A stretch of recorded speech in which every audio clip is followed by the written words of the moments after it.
And then it's time to start getting Dragon integrated into the station. There will be an umbilical that will get mated, and that'll allow Dragon to flow data and power into the station systems, and then it'll be over to the crew. Endeavour and station at Houston on the big loop. MCS is configured. We're proceeding with hook driving. All right, and they did a quick, so the motion control system onboard station now back under those control moment gyros, so handed over from the Russian thrusters, and Dragon now given the go to drive those hooks. We have to do that changeover of attitude control before we drive those hooks, as the Russian thrusters a little bit more dynamic in their control of attitude, and if you had a thruster firing while you were starting to drive those hooks, that could miss a line. So going over to the smoother control moment gyros on the U.S. side, now controlling the attitude on board the station, and those hooks, those 12 hooks on Dragon, about to start driving.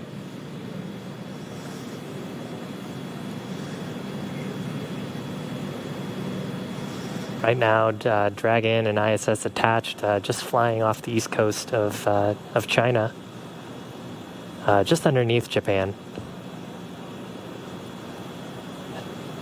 Attached to each other, we recently passed over to the orbital night, so we're on the currently the dark side of the world. And actually, we're lucky enough to see soft capture happen just as we were crossing over the Terminator line. And if you're wondering what you're looking at, this is one of the cameras on the very outboard part of the Japanese experiment module, looking back in towards the very front part of Node 2, where Dragon is currently docked. We are in an orbital nighttime, that's why everything is so dark, but you're looking at Dragon. It is horizontal to the ground, so the hatch part is right where that green light pretty much is. You can see the nose cone still illuminated above it, and it is currently attached to an international docking adapter on the International Space Station. And inside that capsule are Bob Behnken and Doug Hurley, first astronauts to fly on a privately developed vehicle up to the International Space Station. Both test pilots got to do some fun tests today. Have a few more steps before they can actually get aboard and ingress to the International Space Station. And that's what we heard over the big loop, that transition, which allows us to then proceed with hard capture. And we're seeing the first set of hooks, so the first 6 out of the 12 are now closed, 6 more to go. Again, there are 12 of those along the ring. And that helps us ensure that we have an airtight seal. It is vacuum around them right now, so we want to make sure we're keeping all of that valuable life support in the vehicle. Now the combined ISS Dragon vehicle.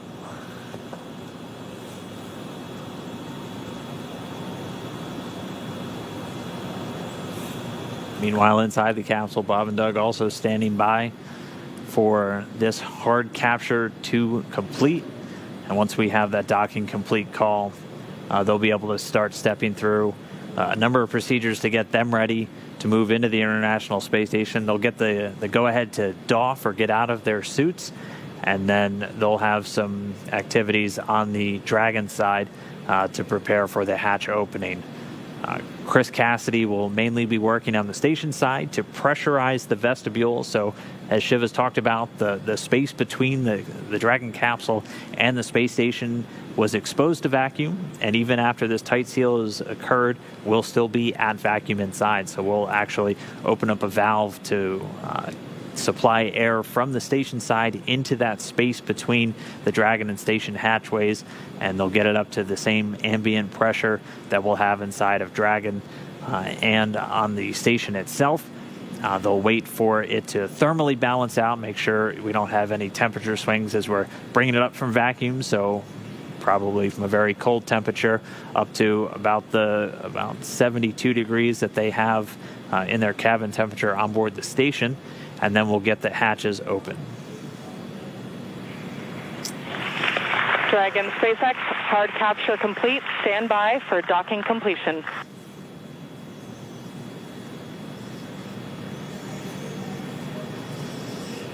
Copy. Now that hard capture is complete, so that's confirmation of those 12 latches to create that airtight seal. Now that's complete, the umbilicals from the station side will interface with the Dragon vehicle umbilicals, and that'll provide power and communications through space station directly to Dragon. Pretty much the whole way up, Dragon's been using a combination of batteries and its solar cells pointed at the sun to make sure that it has enough electrical power for the journey up.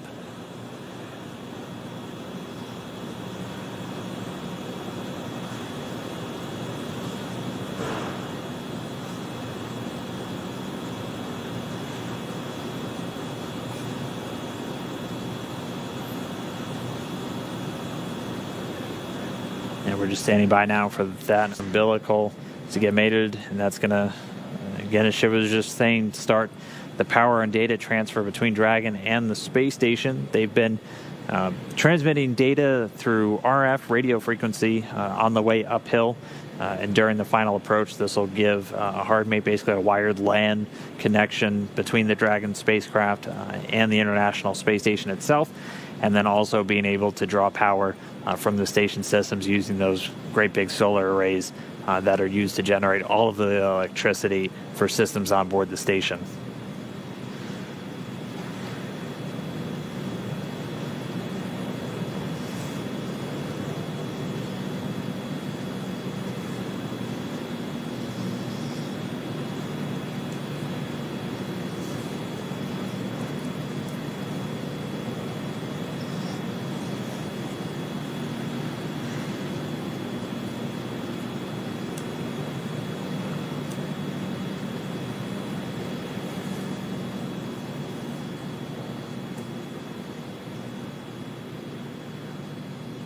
And the soft capture system has been stowed. We see the umbilical starting to deploy. About 40% of the way so far, going pretty quickly. Should just take a couple more seconds until we're all the way connected. And then we should be getting that docking complete call out from the core here in Mission Control, SpaceX and Hawthorne. Standing by. Dragon SpaceX, docking sequence is complete.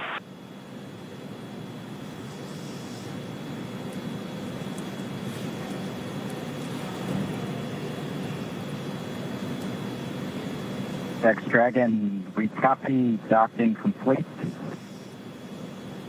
To say that it's been a real honor to be just a small part of this 9-year endeavor since the last time the United States spaceship has docked with the International Space Station.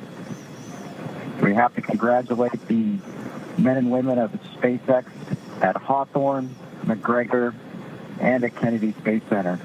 Their incredible efforts over the last several years to make this possible cannot go overstated. I'd also like to thank Kathy Leaders and her team of the Commercial Crew Program of NASA. An outstanding job by everyone. Last, I'd like to thank the men and women of the National Aeronautics and Space Agency. This is an incredible time to be at NASA. 3 new vehicles to be flown, continuing mission in low Earth orbit, and then to the moon and Mars. We thank you again and congratulate you.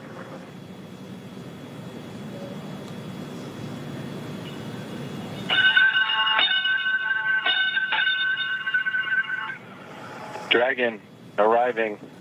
Crew of Expedition 63 is honored to welcome Dragon and the Commercial Crew Program to welcome aboard the International Space Station. Bob and Doug, glad to have you as part of the crew. Well done. Bravo Zulu. We're happy. Thank you, Chris. Thank you, Chris. Endeavour, this is Houston. Bob and Doug, welcome to the International Space Station after your spectacular rendezvous and docking of the first Crew Dragon vehicle. For the first time since the retirement of the space shuttle, you have completed a historic ride to the ISS and have opened up a new chapter in human space exploration. On behalf of the flight control teams here in Houston and in Hawthorne, California, and to our SpaceX colleagues, bravo on a magnificent moment in spaceflight history and on the start of a new journey that has changed the face of space travel in this new era of space transportation. Bob and Doug, good luck, and we look forward to working with you on board.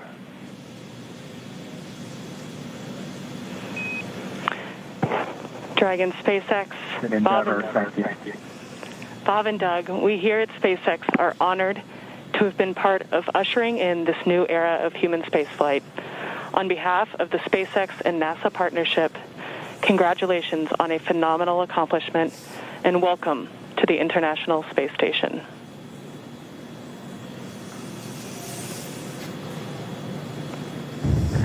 Well, thank you, Anna. We appreciate all the good words and everyone thanking us, but it truly was a magnificent effort by the entire team, the SpaceX team, the NASA team, and a team across America who was able to pull this off and bring human spaceflight again to our nation. Thanks for everything. Happy to be aboard.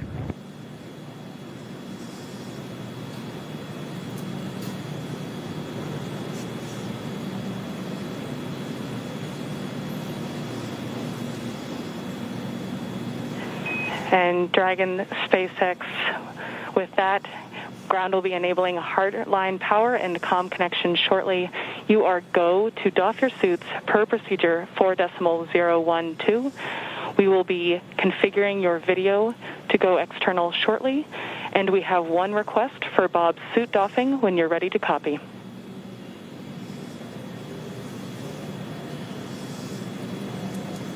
We copy all. Go ahead for Bob's suit. During your approach suit leak check, we noticed Bob's suit pass with a lower PSID than his previous vehicle and O&C checks. We still had plenty of margin to support you in a depress, but in order to rule out potential hardware issues, when Bob is doffing, after he opens his structural zipper, check all 3 bladder zipper heads to see if any are partially closed. It is possible that if the head is backed off slightly, that the white tooth is partially visible or a small gap can be seen between the end of the zipper head and the gasket end. Please report observations.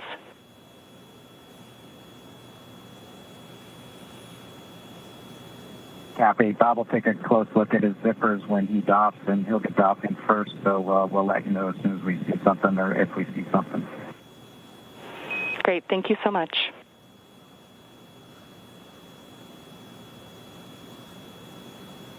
Wow. So now Dragon has completed its docking sequence. There's a number of checks. That was an absolutely historic moment. And in spite of that, the ground team's getting right back to business, talking about the suit performance. Just let us know when the interior cameras are secure. On Dragon to ground, gotta turn the cameras off first before we can get them out of their suits. Absolutely. So spacecraft is now docked. They've got several tasks that they're going to need to be able to do. While we're waiting for those tasks to happen, we're actually going to take a short break. But if, in case you just missed it, the Dragon spacecraft is now docked to the International Space Station, docked at 7:16 a.m. local time. Yep. Bob and Doug are at the space station.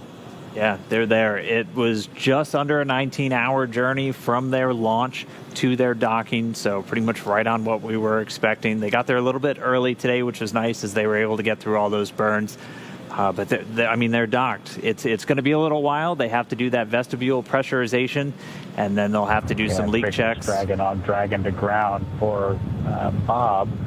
I've got both structural zippers on my gloves lowered, and I do see white teeth visible on both sides. It looks like a full white tooth. I'll give you an update once I get to the leg zipper. Copy. White teeth on both sides, and we'll await your next status. So the crew right now just going through some checks of their gloves. They're about to get out of their suits. That'll be the first step for the crew on board Dragon. For the crew on board station, Chris Cassidy is going to start getting that vestibule pressurized, and then they're going to do leak checks. So they're going to be actually taking atmosphere from station, putting it into that vestibule, and then once we get all the leak checks done, things are thermally stabilized, it'll be time for hatch opening. We'll be able to see Bob and Doug get into the space station for the first time from on board the Dragon spacecraft. And again, for Doug Hurley, this is the exact port he was at almost 9 years ago when he was on the very last space shuttle mission, and now he's commanding the first commercial vehicle to dock with the International Space Station. I think that's going to do it for us in Hawthorne. We're going to give you into the very capable hands of Gary Jordan to take you through the rest of the hatch opening. We're going to be watching from here and following along. We can't wait to see these crew members on board the International Space Station. Thank you for everybody who tuned in. We hope you enjoyed the launch. We hope you enjoyed the ride uphill. We really hope you were with us every single moment from suit up until now, so you've been up for over 24 hours. But it's been an incredible experience for us to see these guys get on board the International Space Station, to watch Dragon go through the paces, to be lofted into orbit on Falcon 9, something we've been waiting for years, seeing it come to fruition. I'm still grappling with. Dragon SpaceX on Dragon really to ground. Incredible. Video is and no Shiv, interior. It was an honor doing this with you today. Yeah, absolutely, Dan. They Dragon copies. Thanks, Anna. can't step on the crew. That's the one rule. Yeah. There are some really great words there from all the flight control teams about how this was a joint partnership between NASA and SpaceX. I think everyone is over the moon here at SpaceX for this. Bob and Doug have got to be excited, and now back to business to get the vestibule ready to go and then get them on board the station. So again, thank you for following us. Please continue to watch as Gary takes over for the hatch opening portion. And keep following our social media for more updates on what's happening with Hatch Open. Over to you, Gary. Thank you, Shiva. Thank you, Dan. What an incredible flight for Bob and Doug, lifting off just yesterday and now in space, attached to the International Space Station. Some kind words all over after docking at 9:16 a.m. Central, and a hard mate just 11 minutes later. We're still not done here. We're going to take you through the pressurization sequence and eventually hatch opening of the International Space Station. SpaceX Dragon on Dragon to ground. Cabin mic check come. And I hear you loud and clear on Dragon to ground. How me? Loud and clear. Excellent. Good comm checks. We still have a lot of work to do here. We're going to pressurize the vestibule and eventually get... And SpaceX Dragon with an update from Bob. It looks like a white tooth on the leg zipper as well. We'll take a close look if we can see anything else that might have resulted in that lower leak check pressure. Copy. Really appreciate the report. Thank you. Teams behind me will be configuring the Dragon and the International Space Station to welcome Bob and Doug aboard. First, of course, the International Space Station attitude control moment gyros, really holding the Dragon in place through the hard capture sequence. We'll start enabling those thrusters and pressurizing the vestibule. It'll take about an hour until we're able to get the hatch open. The teams here in Mission Control Houston, Orbit 2, led by Flight Director Zeb Scoville, will be taking us through that process.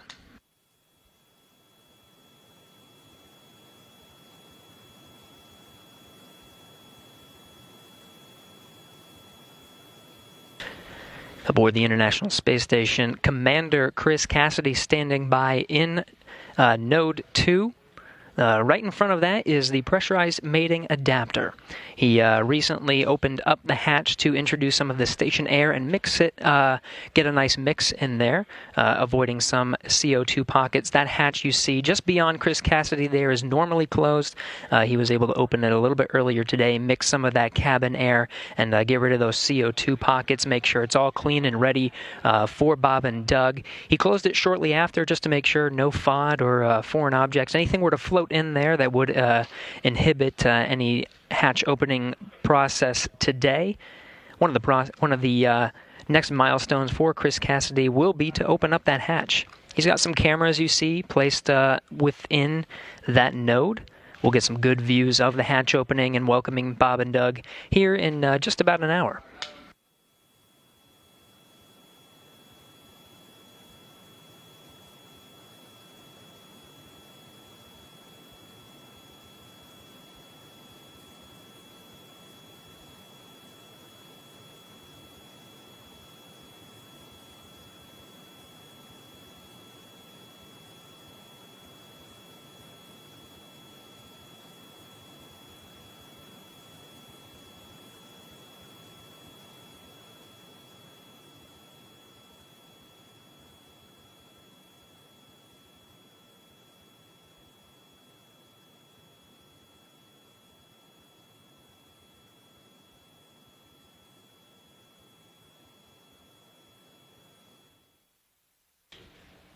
A big moment in history today, May 31st, 2020.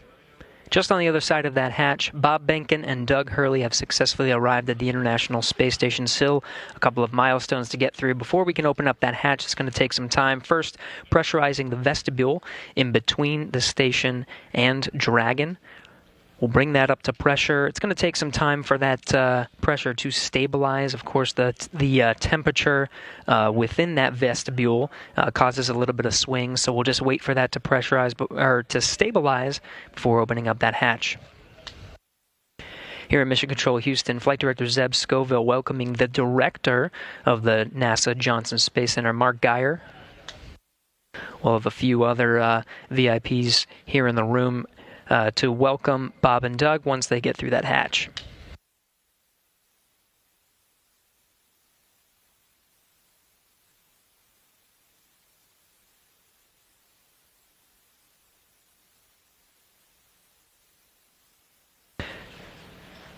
Now again, this repressurization and hatch opening process is going to take some time. You see now we're going to have some intermittent losses with the communication from the International Space Station. You're seeing now the International Space Station Flight Control Room led by Flight Director Zeb Scoville. Just a handover of some of those audio and visual communications. We'll be regaining those shortly. Might lose them intermittently throughout the repressurization process, but the teams here will be monitoring all of the procedures. Again, pressurizing that vestibule and eventually getting to that hatch opening.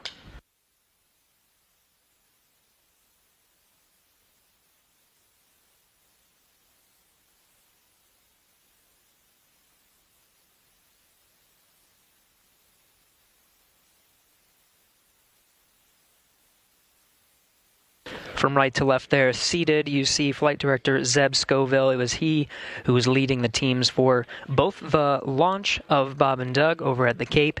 He was leading the teams here in Mission Control Houston. You just saw the Johnson Space Center Director Mark Geyer walk off to the side. Seated next to Zeb Scoville, Joshua Kutrick. He is one of the members of the most recent class of astronauts, the class of 2017. Canadian Space Agency astronaut, went through candidate training and officially became an astronaut just recently.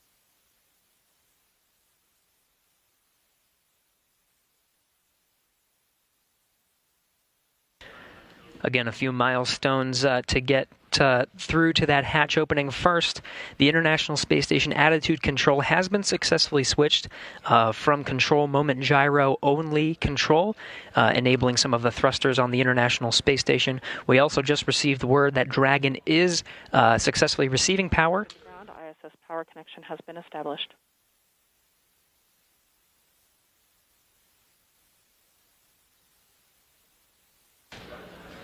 And there you have it. Dragon is successfully receiving power from the International Space Station.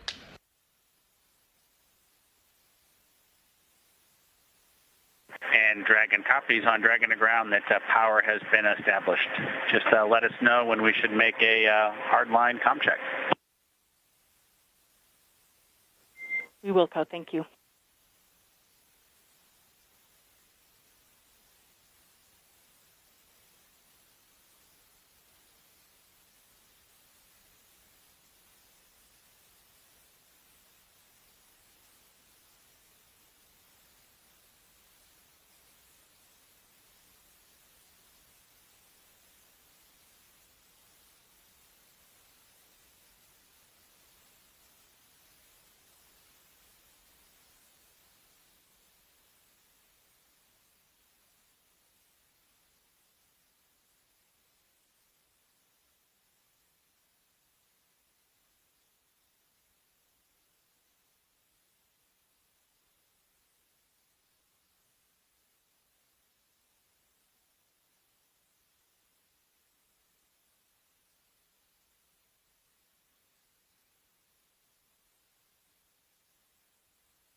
For those of you just joining us, you are getting a live look at NASA astronaut Chris Cassidy, commander of the International Space Station, doing some of the prep work to open up the hatch and get ready to welcome Bob Behnken and Doug Hurley aboard the International Space Station. They launched successfully yesterday at 2:22 p.m. Central Time, 3:22 p.m. Eastern, and docked successfully with a contact and capture just a little bit ago at 9:16 a.m. Central Time, 10:16 Eastern.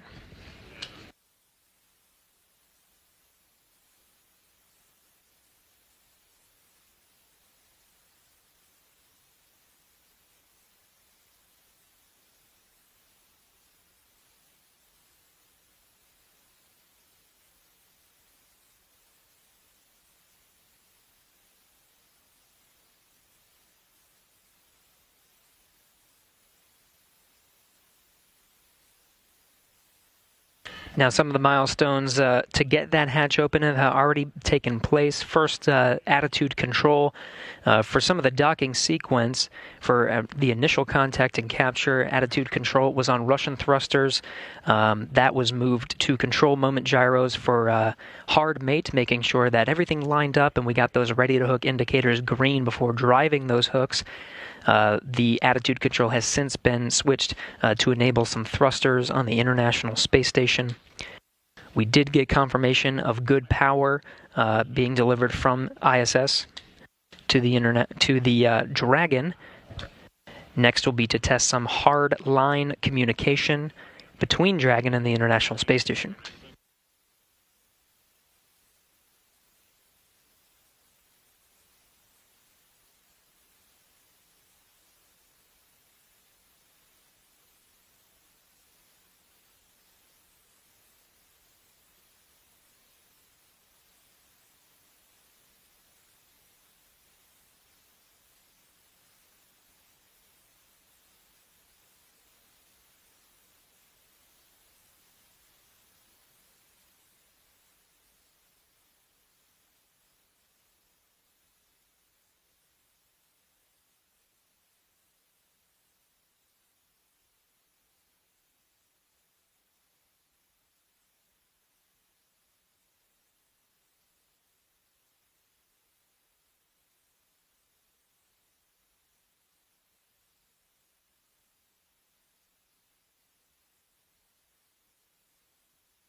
Dragon and station. It's Houston calling on the big loop.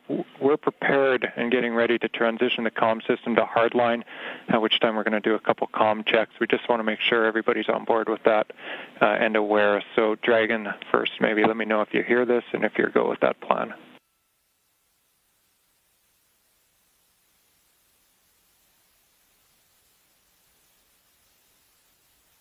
Yeah, Houston, Endeavor on the big loop. We had you loud and clear. Houston Station copies and concurs. Okay, Endeavor and Station, we have you loud and clear on RF right now. We are putting it in work now, so transitioning comm system to hardline, and we'll call you back for voice checks momentarily. Endeavor copies.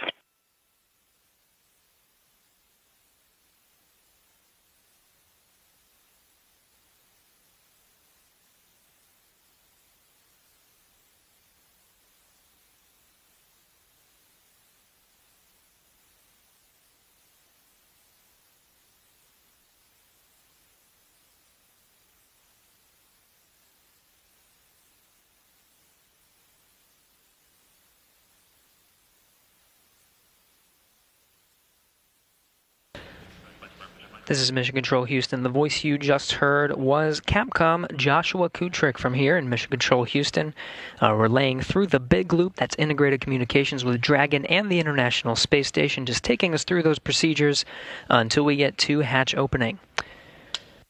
Now, there's an umbilical connection with Dragon, connecting Dragon to the International Space Station. We did get good confirmation that power is flowing from the International Space Station to Dragon. Next, we'll be proceeding with some of the communications checks. The big loop established on the C2V2 Common Communications for Visiting Vehicle through some of the last legs of the rendezvous and docking of Dragon to the International Space Station. We'll switch that over to hardline communications, testing that out here shortly.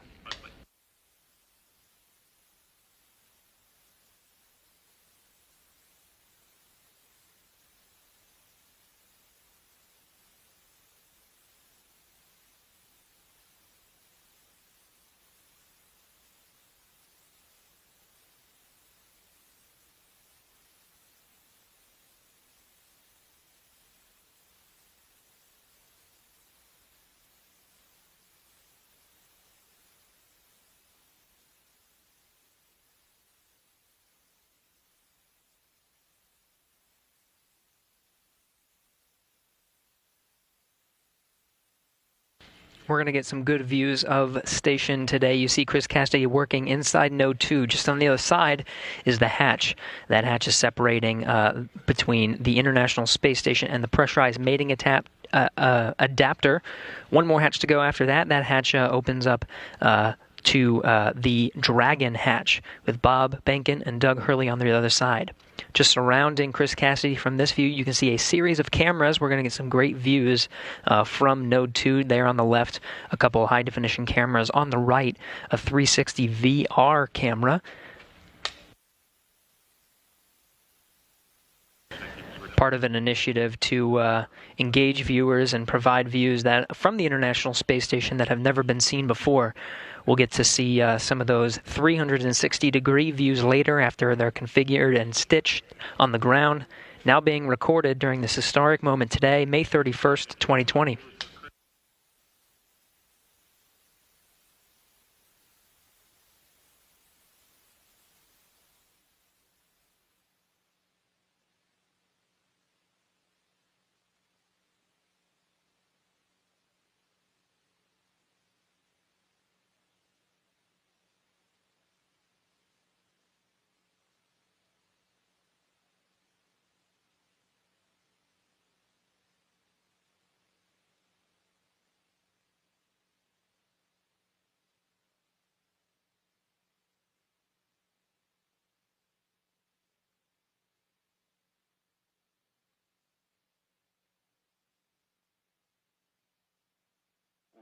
Affirmative, we are on the same page. Those steps in the execution note are all that's needed.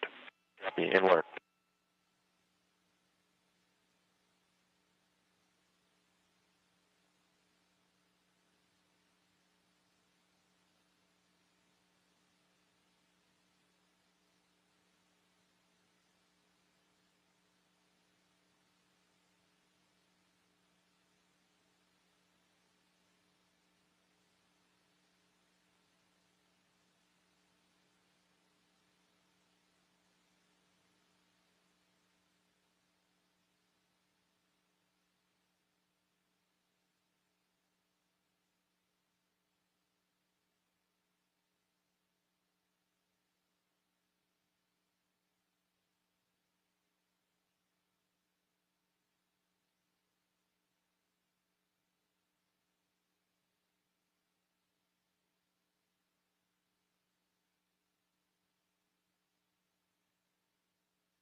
You're getting a live look at Chris Cassidy aboard the International Space Station. Just in front of him is that 360-degree camera.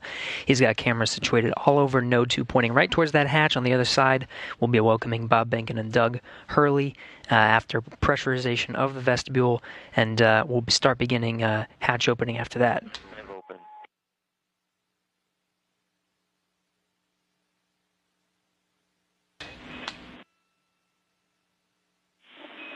Yeah, we copy MPEV open, Chris.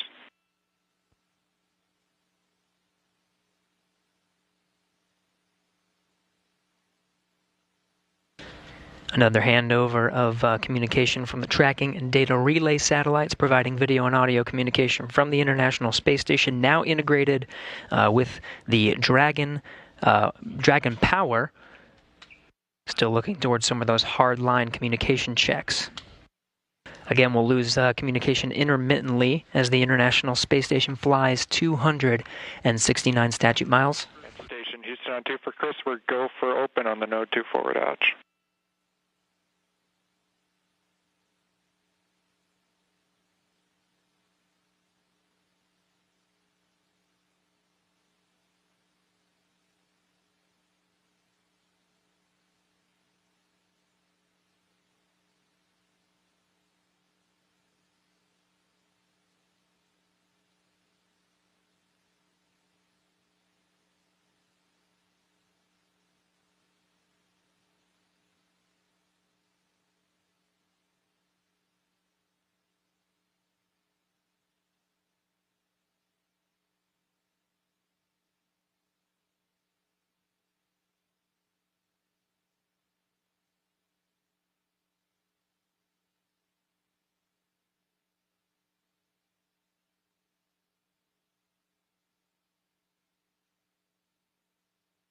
Regaining some of that video from International Space Station, Chris Cassidy given the go to open that Node 2 forward hatch. Again, he opened it a little bit earlier today to allow some of the station air to mix into the pressurized mating adapter. There it is. Now again, there's a few more hatches to open until we are able to welcome Bob and Doug aboard the International Space Station. You're looking through the hatch into the pressurized mating adapter. There's another hatch down there through the pressurized mating adapter that opens up to the International Docking Adapter. Houston 3, hey Josh, there was zero on DPDT, and the Node 2 forward hatch is open.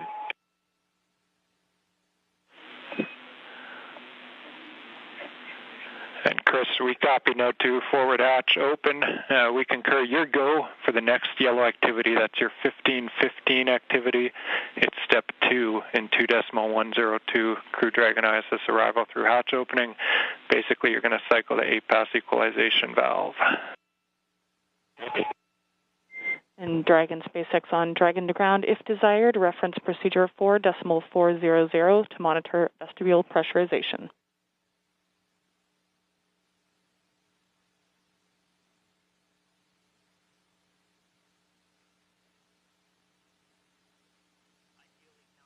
And copies for small.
SpaceX Dragon on Dragon to ground.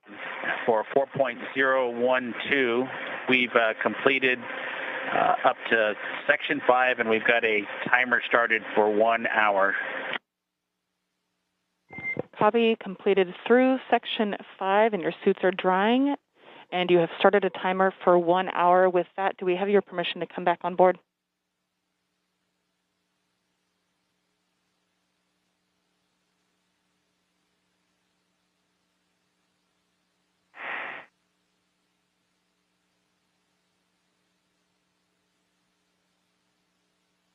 Get you back on board.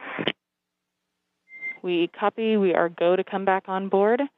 And with that, you are go to perform sections 1 through 3 of 4.400. We do recommend deferring your step 2.1 for the waste system flush until closer to hatch opening. In section 3, as you are performing your inventory, please collect all your food and water bottle trash and consolidate it into the 2 trash bags within their common bags in location 18. You will transfer the plastic bags containing this trash to ISS for disposal during a scheduled activity after ISS ingress. And do note that you are welcome to defer this inventory until after you eat your meal that is scheduled for right about now.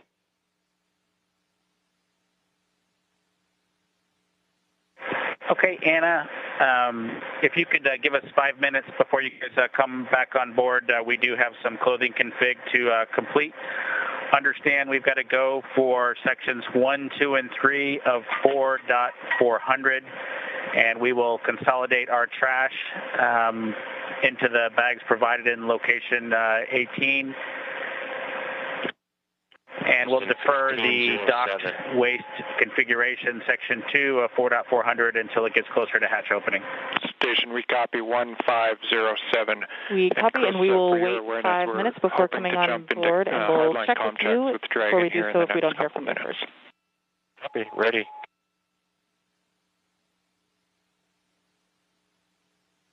Thanks, Anna.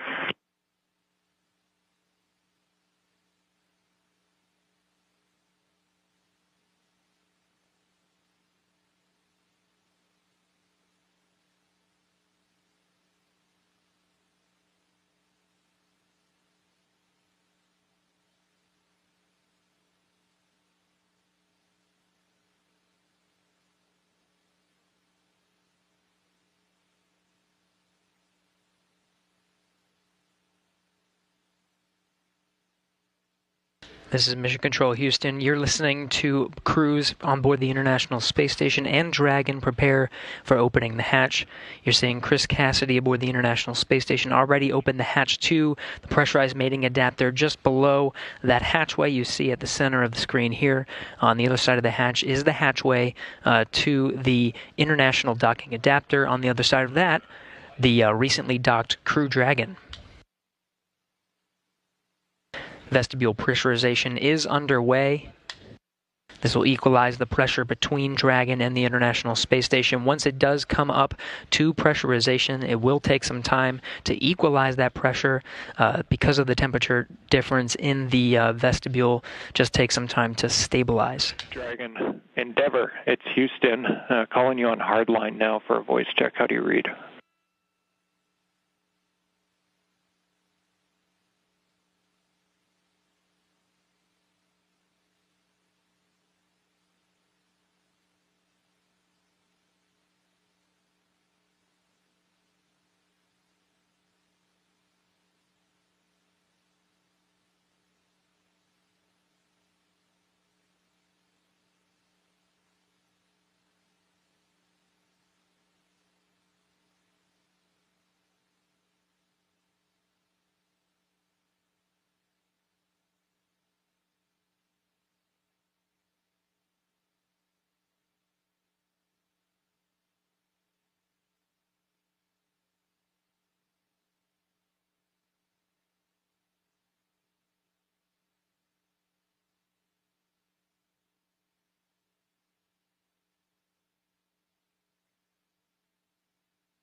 Endeavour, it's Houston calling Space to Ground 2 via hardline now for a voice check. Do you read?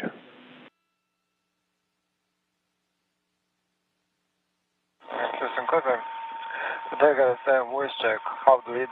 Counting 1 2 1, 1 2 2, 1 2 3, 1 2 4, 1 2 5.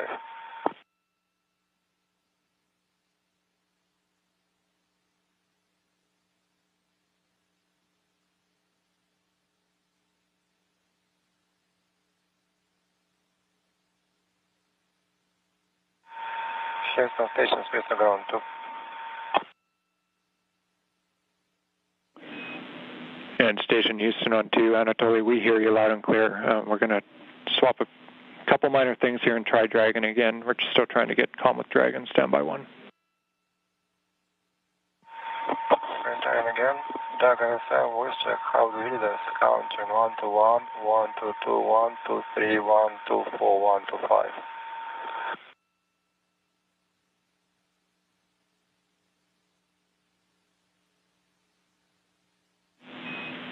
And Station Houston on 2. Everybody, we'll just stand by for a few minutes. We're going to try to raise Dragon by another means. Stand by.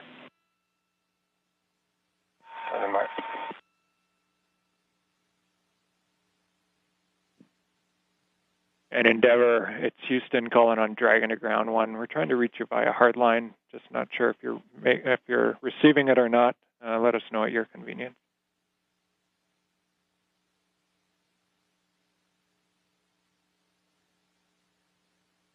And Houston from Endeavour, we're hearing quite a bit of echo on the other loop that appears to be connected. It's unintelligible, but we do have you loud and clear on the Dragon to Ground.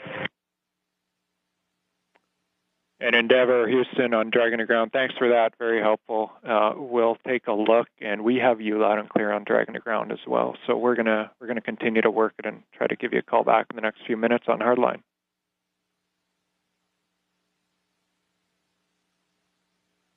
Endeavour copies. Thanks.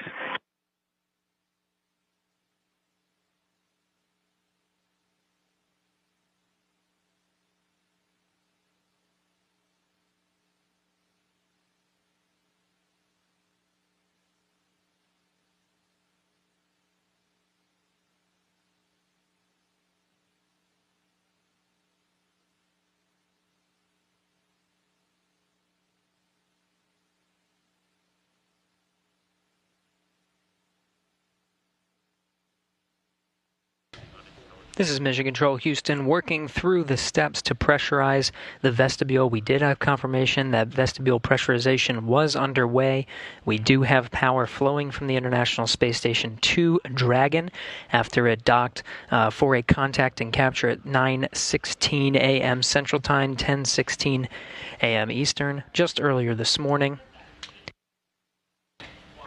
A few other milestones to reach. We need good audio communication hard-lined through the umbilical where Dragon is currently docked on the other side of that hatch, providing now power, just making sure those hardline communications are intact. Working through that as we count down towards the milestones of opening that hatch.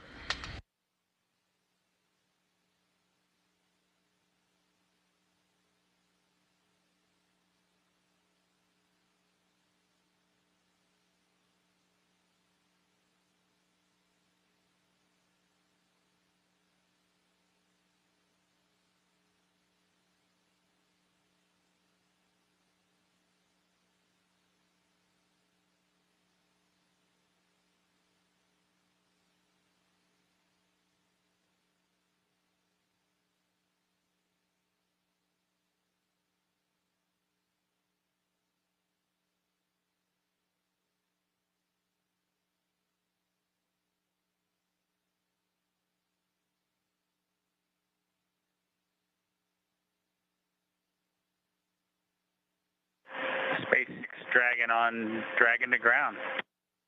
Go ahead. Yeah, and in section 1 of 4.400, the tablet state of charge are 66 for Doug's and 32 for mine. Copy. 6-6 for Doug, 3-2 for Bob. And do we have your permission to come back on board with video now?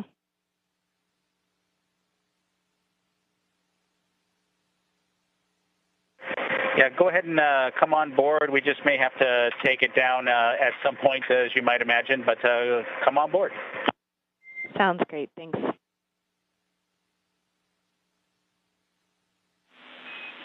Station Houston on 3 for Chris. Your convenience, but just an update on the comm status.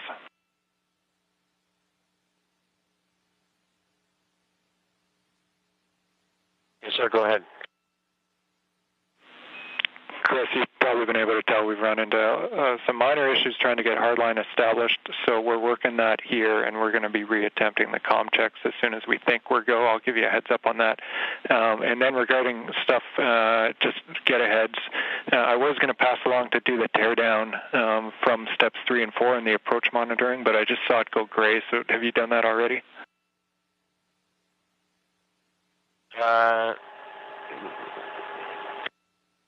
Hold on just one second. Which one was that? Maybe I fat fingered the wrong procedure.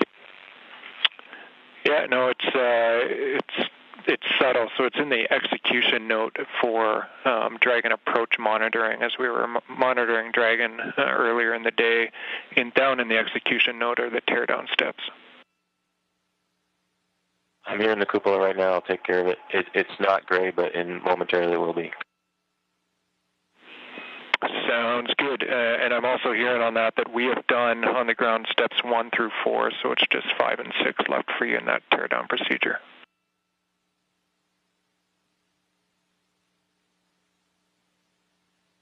Copy that.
Flash on 3, steps 5 and 6 are complete in the teardown.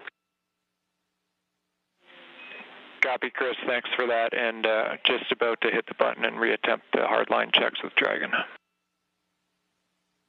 Okay, copy. Endeavor, it's Houston calling via hardline voice check. How do you read?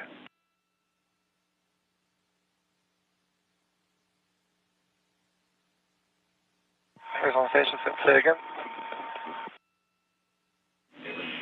And station standby, Endeavor. This is a call for Endeavor via hardline voice check. How do you read? Houston, Endeavor, completely unreadable. It's skipping pretty badly.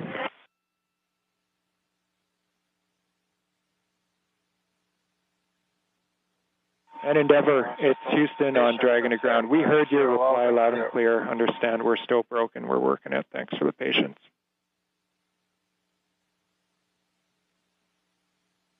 We got you, Josh. That's exactly the case. Thanks.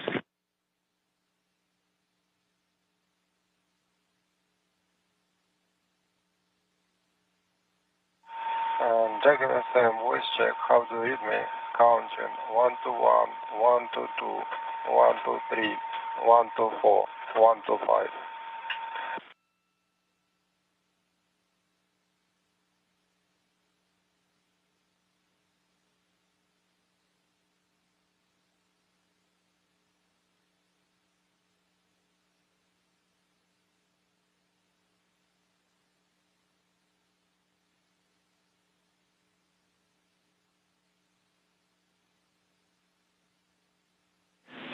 And station on 2 for Anatoly. Anatoly, we're hearing you loud and clear in Houston. We seem to have an issue still with COM2 Dragon, so we'll just have you stand by. We'll let you know when we're ready to retry. Thanks for your patience. Okay, call me on space to ground 1, please.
SpaceX Dragon on Dragon to ground for a timeline tag up. Go ahead.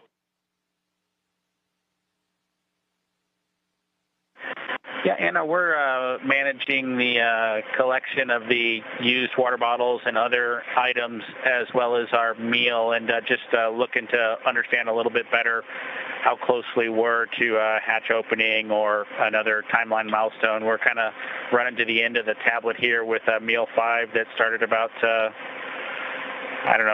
25 minutes ago or so, and so just wanting to understand how much time we've got in front of us.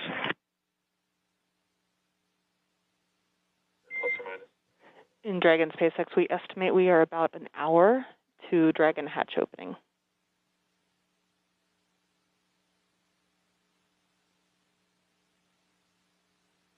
Copy that, Anna. Thanks for those words. It just helps us manage getting things done. And looks like you guys are on board. Welcome aboard, I guess, the integrated space station now, huh? Indeed. Thank you so much. We're excited to be here.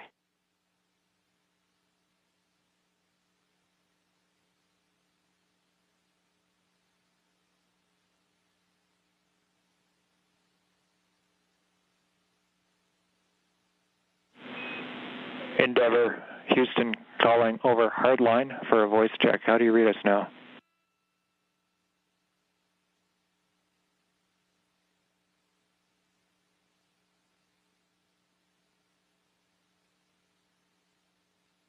Houston or station from Endeavor. I'm not sure the location of that last call, but still quite a bit of skipping and unreadable.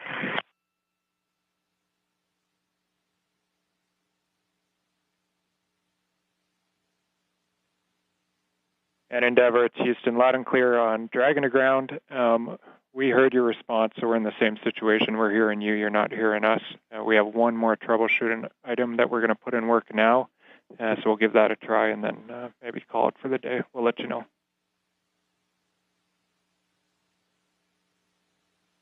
Endeavor copies. Thanks, Houston.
Endeavor, Houston calling via hardline for a final voice check. Do you have us now?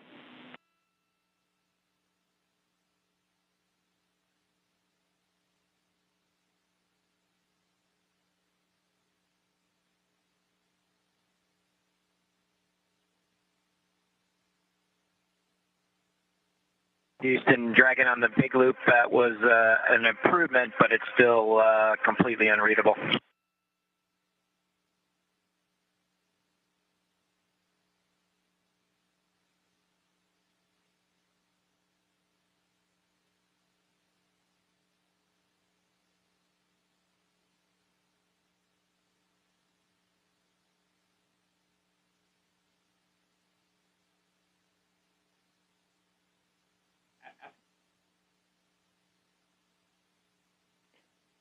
and Endeavour, Houston, on Dragon to Ground 1, we're still hearing you 5x5. Understand it was slightly improved. Were you able to read me at all, or is it unuseful?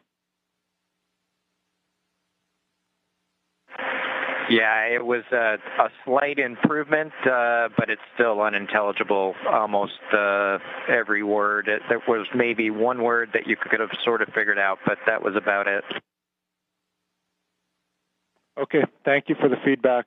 First time, obviously, and we think we're running into some interference issues, but we'll continue to take a look. We copy. Thanks.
This is Mission Control Houston. If you're tuning in to our coverage, you're getting a live look at the International Space Station Flight Control Room.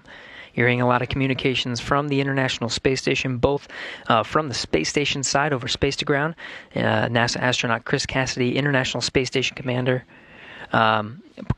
setting up for the hatch opening. You can see a series of cameras scattered around, ready to capture the best views of Bob and Doug coming through that hatch.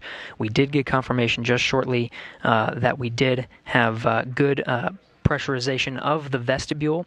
It'll be about 10 minutes to perform a series of leak checks. Again, that pressure needs to stabilize.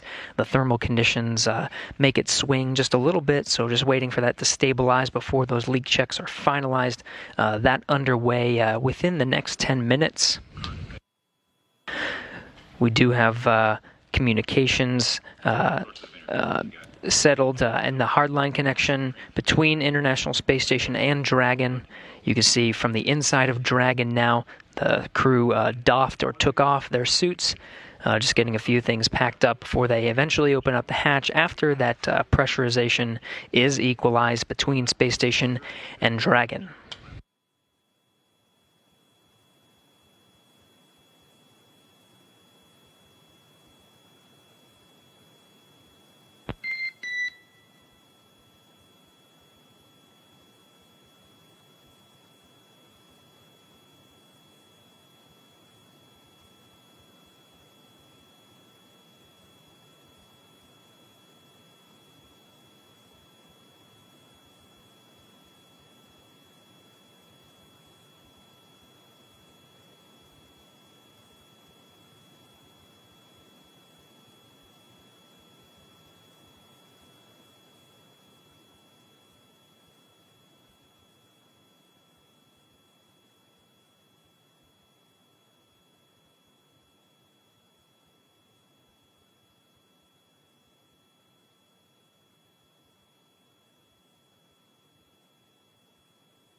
Endeavor, it's Houston calling for a voice check over the big loop. We've retransitioned back to RF, so back to RF. How do you hear us?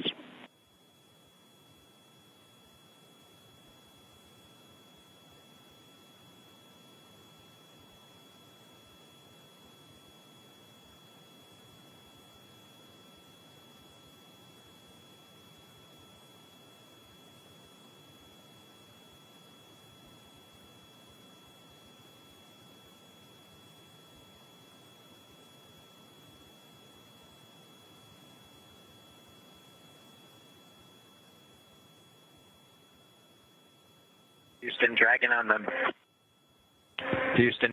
big loop. Was that comm check for us?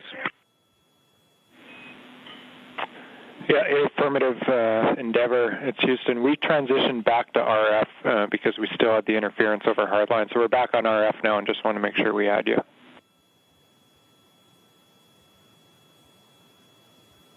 We've got you loud and clear on RF. Loud and clear as well. We're just going to leave it here for now. Thank you.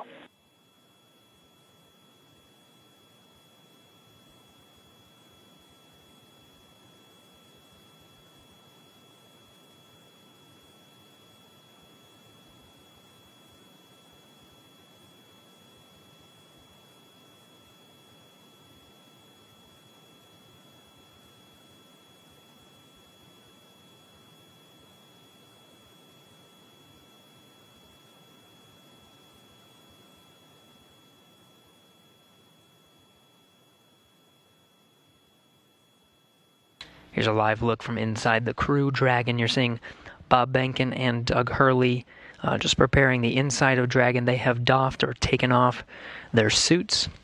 The pressurization between Space Station and Dragon is complete. They just need to perform some leak checks, make sure that pressure is stable before they actually open the hatch. Teams working together on the ground, International Space Station Flight Control Room and the Flight Control Room in Hawthorne to get that big loop communication configured so everyone can hear each other through this process, figured out a workaround using RF connection.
This is Mission Control, Houston. If you're just joining us, you're getting a look inside the Crew Dragon.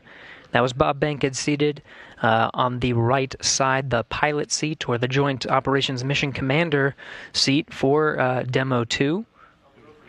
He and Doug Hurley, the commander of the spacecraft, just preparing the inside, putting away some trash. They just doffed their suits, and right now just waiting for the pressure to equalize between the International Space Station and Bob and Doug. Just two hatches, really, separating them from the inside of the orbiting complex. Aboard International Space Station, Commander Chris Cassidy has been outfitting Node 2. It's the first node. Once you cross over some of the hatchways, there it is. You can see some of the cameras positioned around to capture the crew coming in to the International Space Station. Much of that work completed at this point.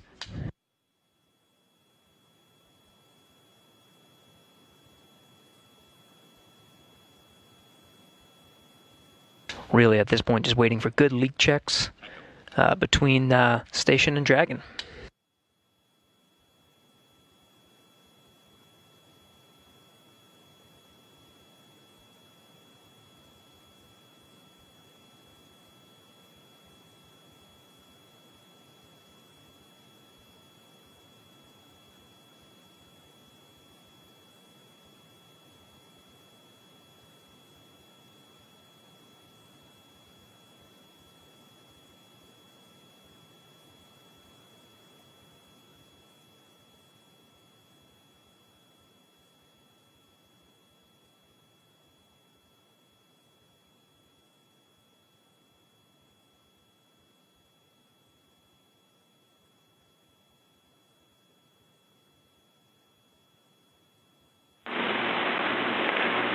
Station Huntsville, Space to Ground 3 for Chris on the ISS experience.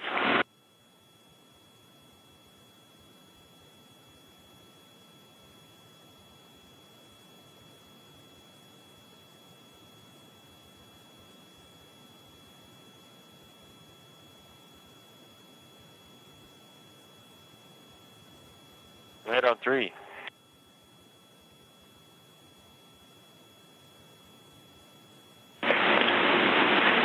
Hey Chris, we're not seeing good connection between the SSC-25 and the camera.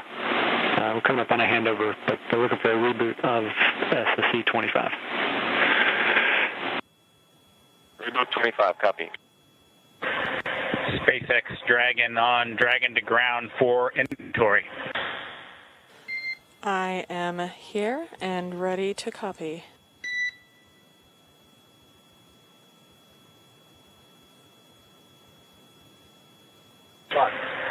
Okay, Anna, we'll start with location 9 from bag 203. Remove 3 water bottles. Copy. 3 bottles removed from bag 203. Good read back from location 10. We removed bottles from each of bag 207, 208, so 6 water bottles in total. And Dragon SpaceX, you were pretty broken on that call, but I think I copied 3 bottles from each bag 207 and 208. Is that correct?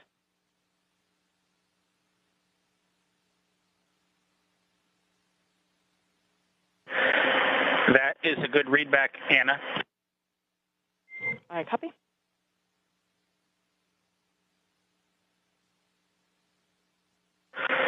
Okay. For location 11, 1 dinner from bag 317, 1 breakfast from bag 315, and 1 lunch from bag 316. Yeah, there are several. I copy 1 dinner from 317, 1 breakfast from 315, and 1 lunch from 316. Folks are interested, but they're all everything that was taken has been sent down. That's a good read back. And location 12, 1 dinner from bag 321, 1 breakfast from bag 319, and 1 lunch from bag 320. I copy 1 dinner from 321, 1 breakfast from 319, 1 lunch from 310. And am I correct to conclude all of this includes your consumption from the lunch that you just completed?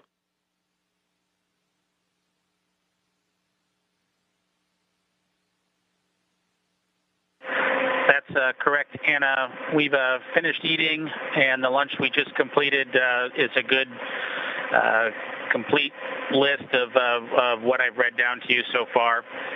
The only thing we have remaining is the flush of the waste system here, and we'll do that with a water bottle and report when we do that a little bit later. Copy. That sounds like a perfect plan. Thank you so much.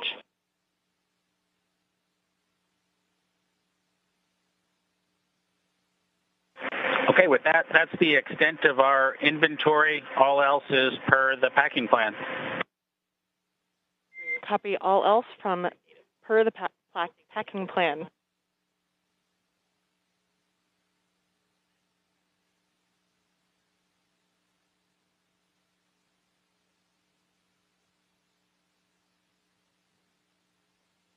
This is Mission Control Houston. You've seen Chris Cassidy, International Space Station Commander, do much of the setup, but he does have 2 crew members on board, both Russian cosmonauts. Next to him right now is Ivan Wagner, a rookie space flyer that was on the same Soyuz spacecraft that Chris Cassidy launched on from the Baikonur Cosmodrome just a little more than a month ago. Also on board is Russian cosmonaut Anatoly Ivanishin.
This is Mission Control Houston. We are coming up on almost 2 hours since the Crew Dragon made contact and was captured by at the International Space Station's forward International Docking Adapter. That happened at 9:16 a.m. Central, 10:16 a.m. Eastern. Still working through some of those milestones, equalizing the pressure between Dragon and International Space Station, verifying some of the communications, and of course you see Bob Behnken and Doug Hurley inside, continuing to prepare the inside of their vessel before they make their way inside the orbiting complex.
SpaceX Dragon on Dragon to ground. Do you mind taking the cameras down for just a few minutes here? We will put that in work and let you know when it's done.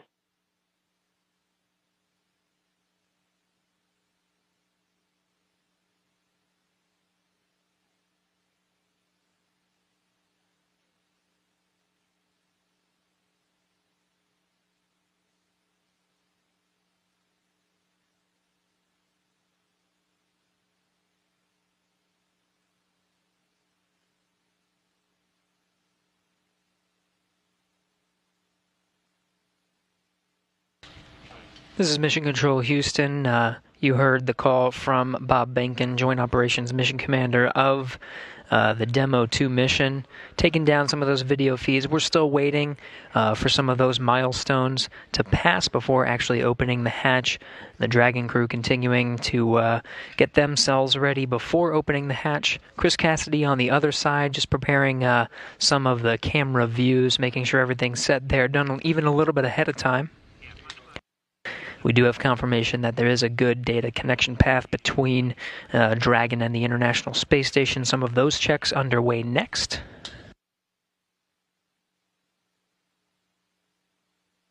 Coming up on 2 hours since docking at 9:16 a.m. Central, 10:16 a.m. Eastern.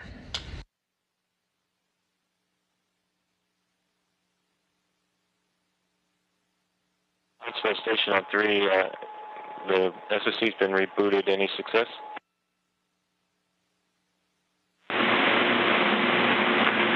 Chris, we see good connection between the SSC and the camera, and we're just performing the calibration now. We'll start recording shortly. Thanks for your help. Yeah, no problem. Happy to help. Dragon SpaceX, we have gone exterior with the cameras.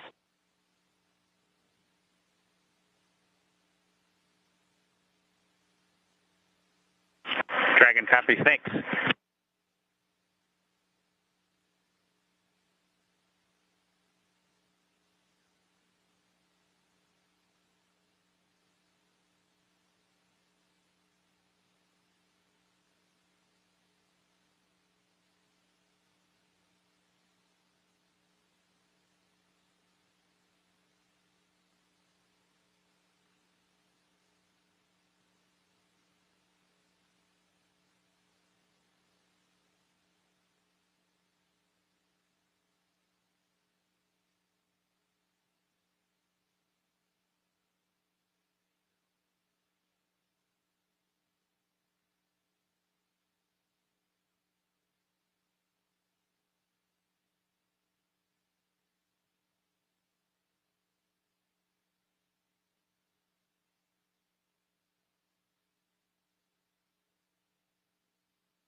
This is Mission Control Houston.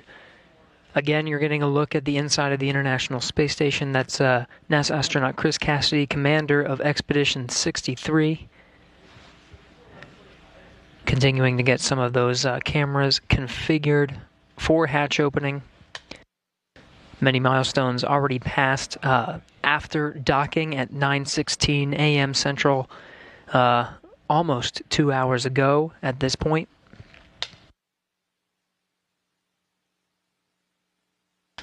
At the time of docking, the International Space Station was on Russian thrusters. After contact and capture, was moved over to control moment gyro, stabilization and attitude control. Now back to its standard configuration of thrusters and control moment gyros. After an umbilical connecting Dragon to the International Space Station was established, we did get confirmation of good power flowing from the International Space Station to Dragon. Dragon now relying on station power. We did get confirmation of good data transmission. And of course, the teams here on the ground, both here in Houston and in Hawthorne, troubleshooting some of the communication to make sure that is ready to go prior to hatch opening. Pressurization between International Space Station and Dragon brought up to the same pressure, 14.7, the same we would find here on Earth. Leak checks are next to confirm the pressure is stabilized between the two vehicles.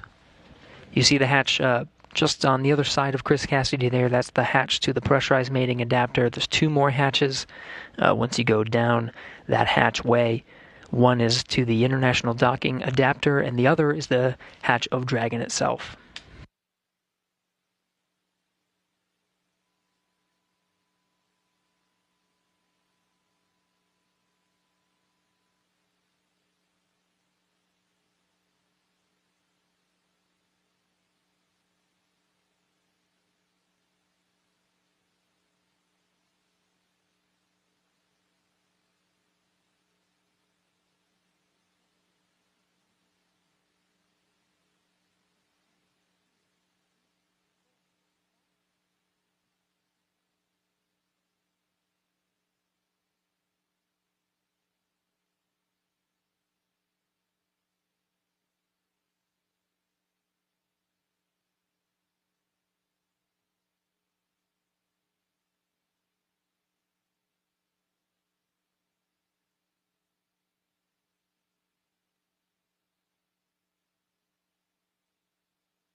SpaceX Dragon with a couple of questions.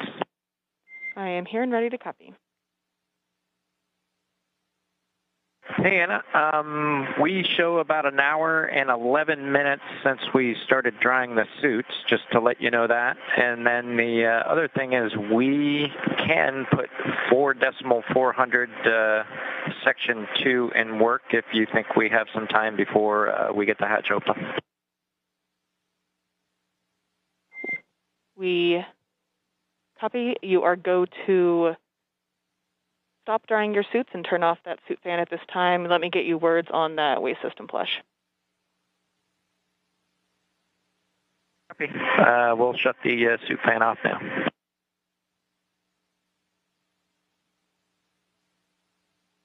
In Dragon SpaceX, we are about a half hour prior to hatch open, so you are go to do that waste system flush if that sounds good to you at this time.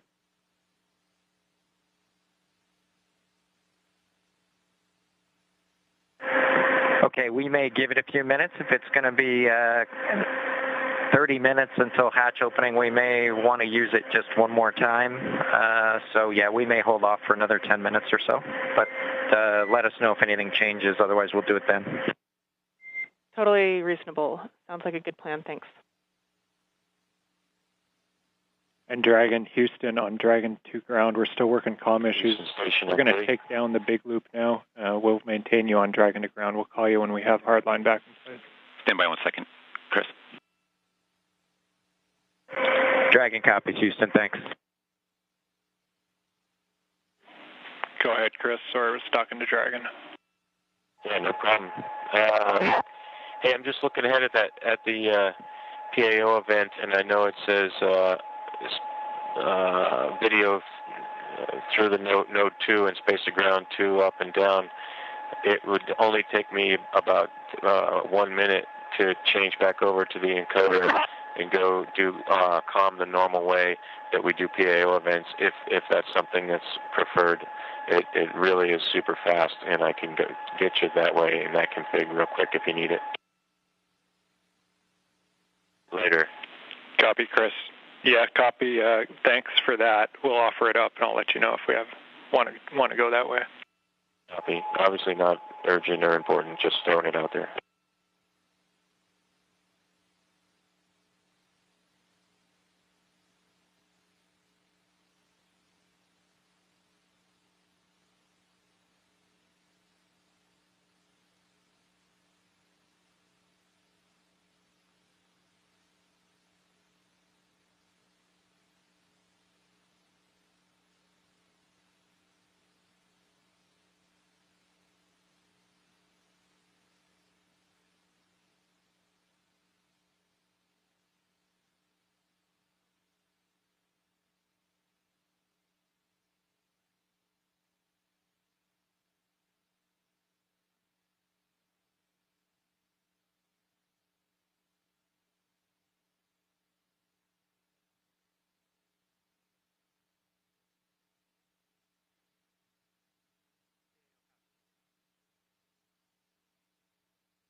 Station Houston on 3 for Chris comm config.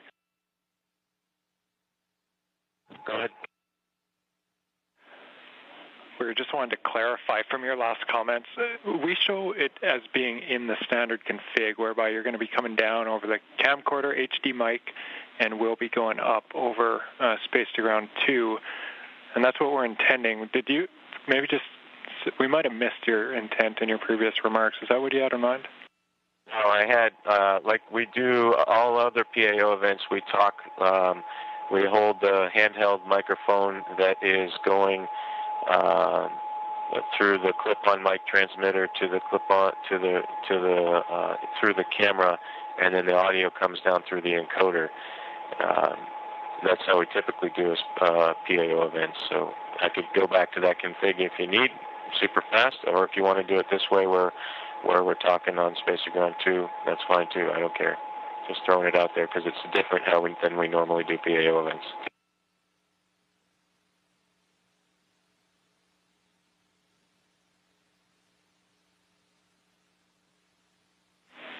Standby. And just to be clear, well, the configuring now is the Node 2 camera is not connected to the encoder, as you probably know. So all I would do is just plug the cable back into the encoder and switch back over to the nominal Node 2 camcorder.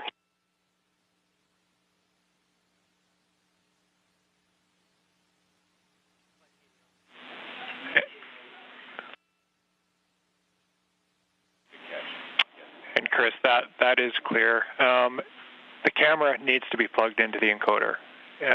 So what you're saying is what we need. We don't know where it got swapped up, but the camera should definitely be plugged into the encoder, and audio is coming down via that encoder.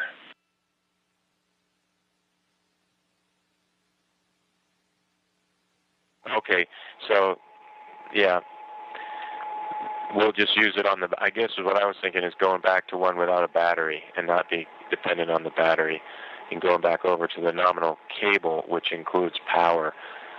I just get a little leery about relying on these batteries. Copy. We have Photo TV online, so we're talking to them on the phone right now. Stand by one.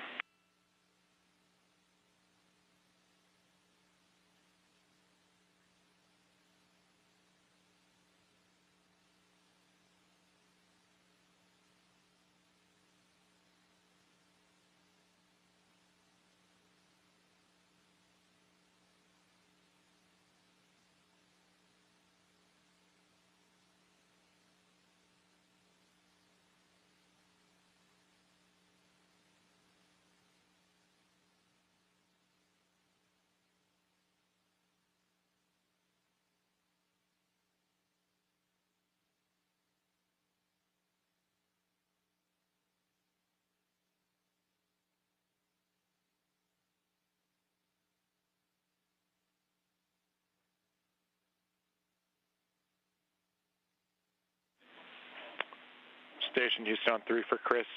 Microphone and the free float camera both connected to the encoder. Does that clear it up?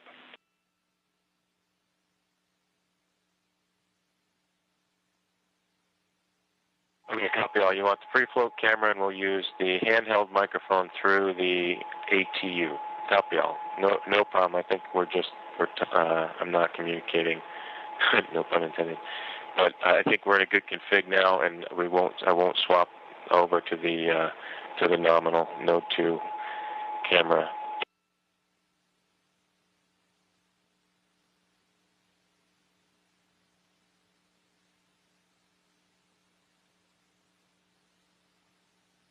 He connected a new cable. Down by Chris.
Station Houston 3, Chris. If you're still there, we think we still have it backwards.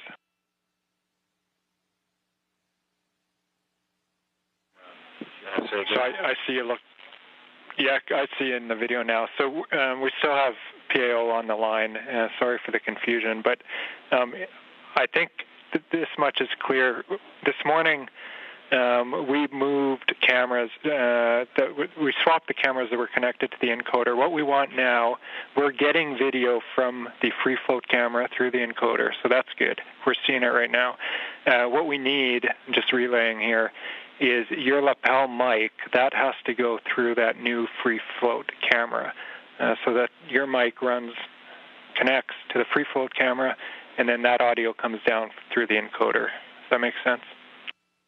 That's the config it's in right now, and that's all perfect. The only benefit, I guess, I didn't initially make it clear, is if I switch back to the normal cable and the normal camera, we're not dependent on a battery power on the camera.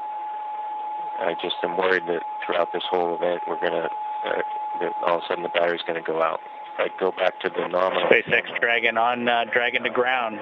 Now report complete with 4.012. The benefit to this free flow camera I'll be is complete I with can take the 4.012. and make it all the way into the Dragon, which I don't think we could do with the other cable. So my thought was, after we do all of the ingress stuff and we switch gears to the PAO ceremony when we're standing right in front of the hatch, we could have actual power to the camera. But it's really no big deal. What I'll do is I have got a couple batteries on standby, and I'll just make sure there's a fresh battery right before we start that PAO event. Okay, Chris, sorry it took so long, but I'm 100% with you, and copy 100% on the battery concern. The word we're getting here is we would like to run it in the config that it's in right now. We copy all on the battery config. Great idea to have a few spares nearby, but we think it's going to last throughout the whole event. Okay, copy all.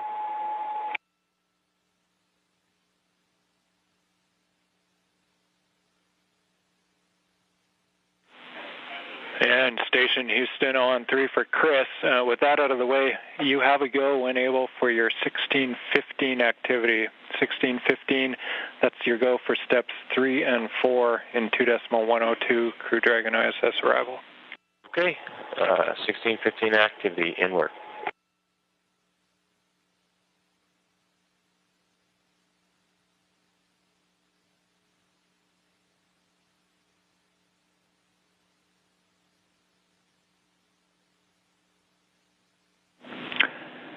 Endeavor, Houston calling on hardline for a voice check.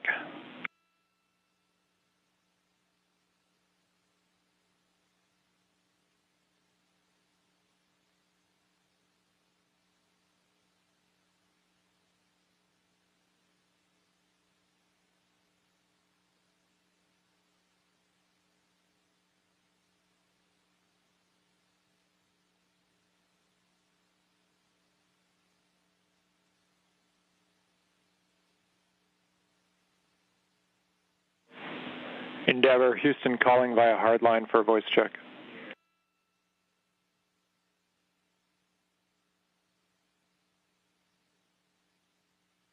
Loud and clear, how was? Hey, Endeavor, Houston, we have you loud and clear on hardline. Great news. Well, congrats. Sounds like we got it at least somewhat sorted out. Affirmative, concur. We think we might have found an interference between C2, V2 and the hardline system, but we're going to keep it here for now and proceed down the timeline. Never copies.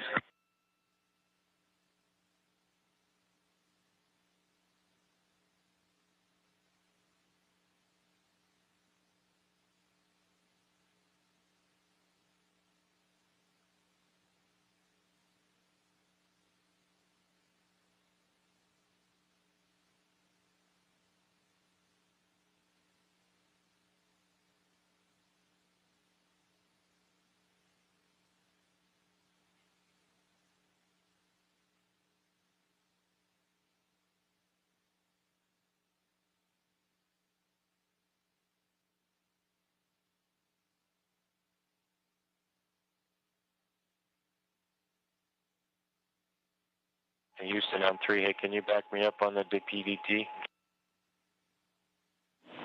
Will do, we're checking.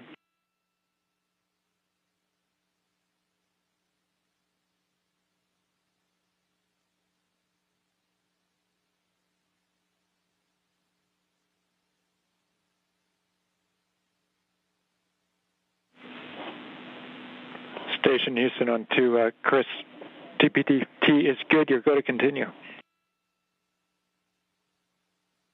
Copy, thank you.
This is Mission Control Houston. You're looking at the inside of the International Space Station.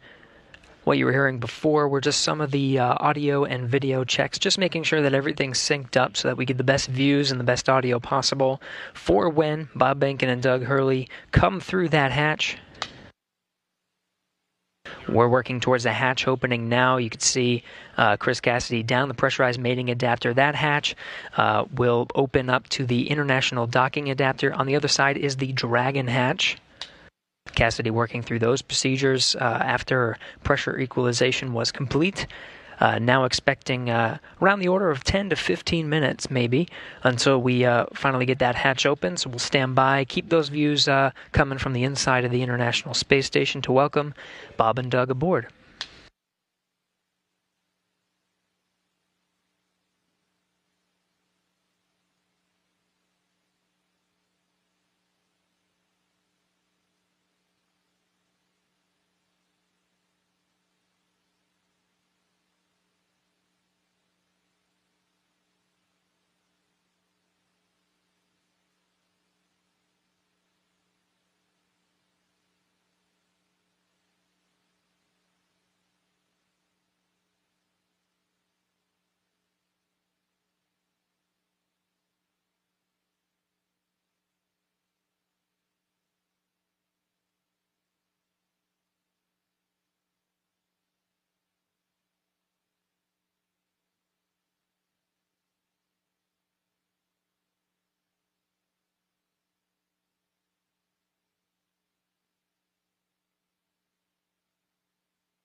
This is Mission Control Houston. You're looking at the live view of the inside of the International Space Station Flight Control Room.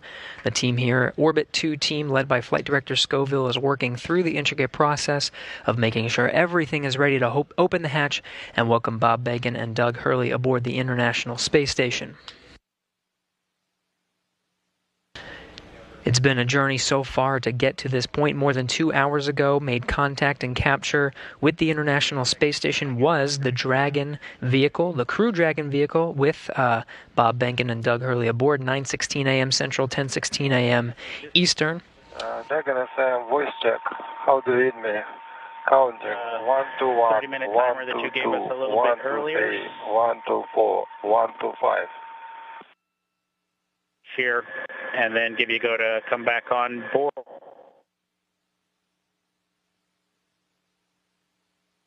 In Dragon SpaceX, you were pretty broken in that previous call. Here's some stations with the ground too. I don't hear Dragon. I think you're being summoned by the Russian crew.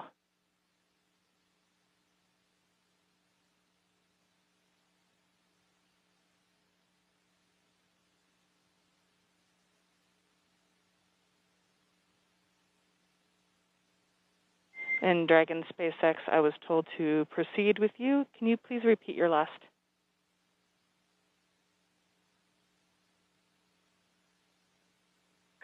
Yeah, Anna, just wanted to double check with you to make sure you had copied our last and that we were still good on that estimated timer that you gave us for 30 minutes. It looks like we've got about 10 minutes left.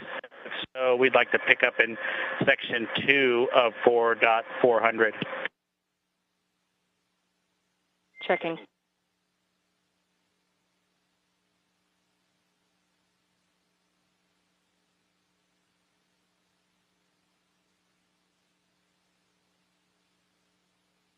This is Mission Control Houston. Chris Cassidy opens the hatch to the International Docking Adapter, 11:37 a.m. Central Time.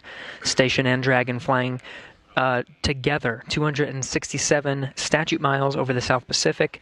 This is a view from the camera at the forward end of Dragon. 20 minutes until Dragon hatch opened, and the APAS hatch was just opened.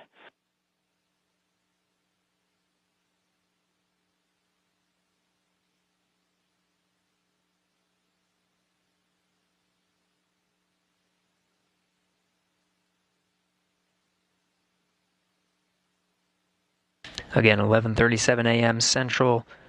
The hatch to the International Docking Adapter was open. You see Chris Cassidy there poking his head in. That's the camera at the forward end of the Dragon. Now only one hatch separating Bob Behnken, Doug Hurley from Chris Cassidy, who you're seeing here from those Dragon views. Expected time to open that hatch is about 20 minutes from now.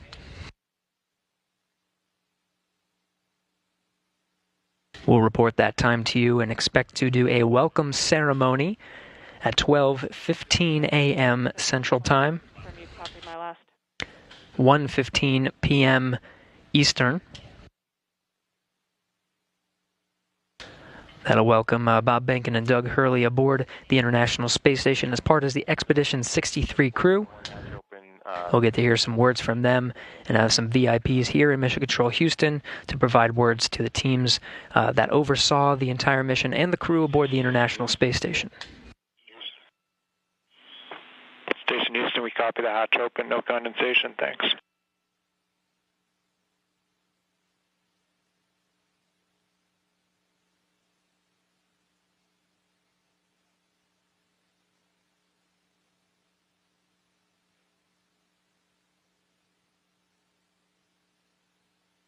Dragon SpaceX on Dragon to ground, comm check.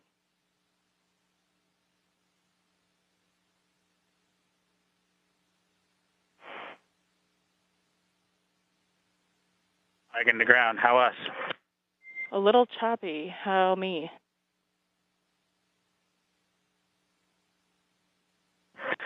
You are loud and clear.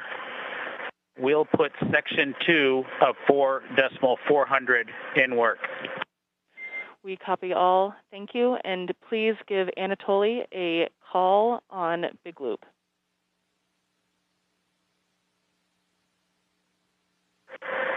Okay, we'll call Anatoly on the Big Loop, and I'd also like to report 2 bottles of water consumed from location 9, bag 204.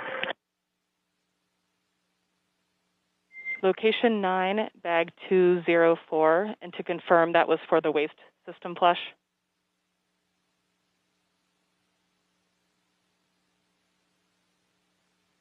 One for the waste system.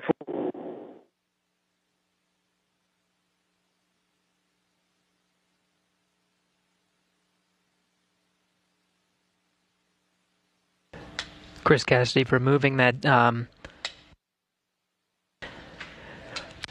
target from the APAS hatch docking interface. Dragon, comm check on the big loop for Anatoly from Endeavour.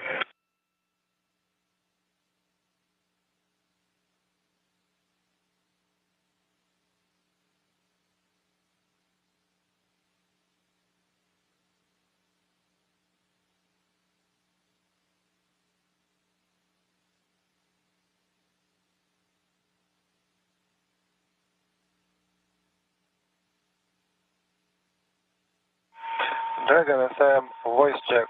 How do you read me? Counting 1 to 1, 1 to 2, 1 to 3, 1 to 4, 1 to 5. Anatoly, Endeavour has you loud and clear. How copy? Copy, Houston. They have me loud and clear. Good to hear your voice.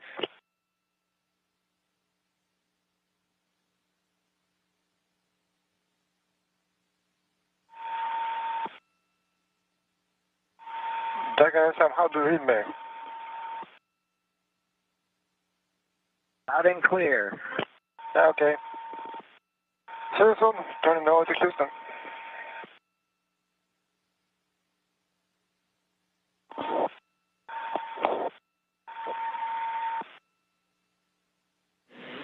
And all players from Houston, that completes the comm checks. Thank you. Copy. Okay.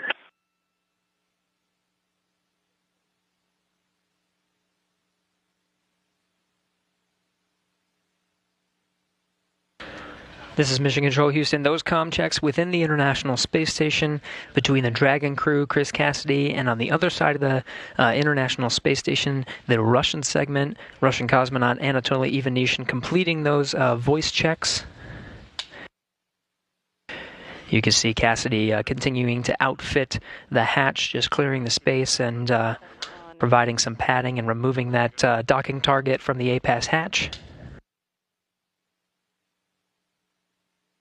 SpaceX Dragon, go ahead and Dragon to ground.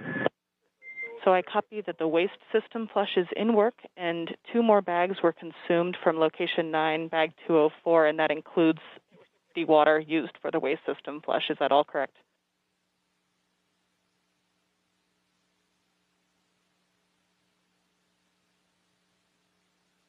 From bag 204, one of which Bob is in the process of consuming, and the other will be for the waste flush. That is correct.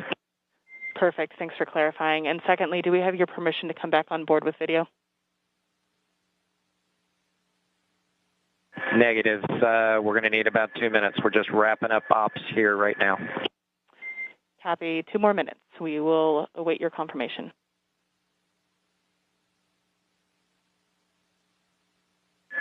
Thank you.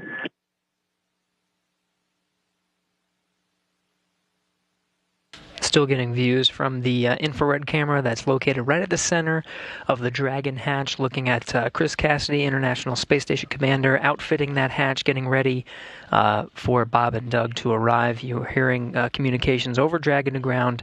That was Bob Behnken and Doug Hurley on the other side of that hatch, inside the crew Dragon vehicle, finishing up their operations on the inside for that hatch opening, expected in about 10 to 15 minutes.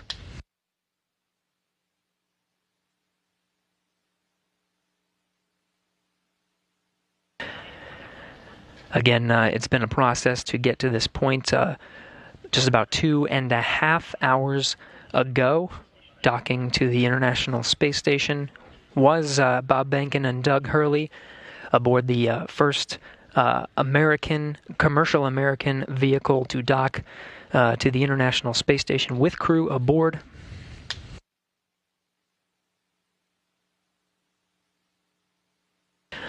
Again, we're expecting about 10 to 15 minutes to open up that hatch One more hatch separating Bob Behnken and Doug Hurley from the inside of the International Space Station, still looking at Cassidy doing some of the prep work for that hatch. We'll get some great views that Cassidy set up over the past few hours to capture this historic moment today. Be sure to stay tuned in at 12:15 p.m. Central Time, 1:15 p.m. Eastern. We'll start a welcome ceremony officially welcoming Bob Behnken and Doug Hurley aboard the International Space Station to join the Expedition 63 crew.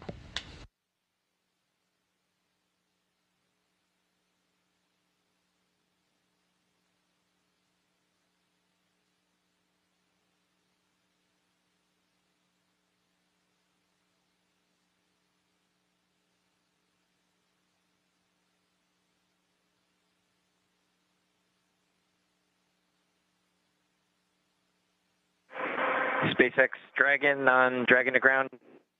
Go ahead.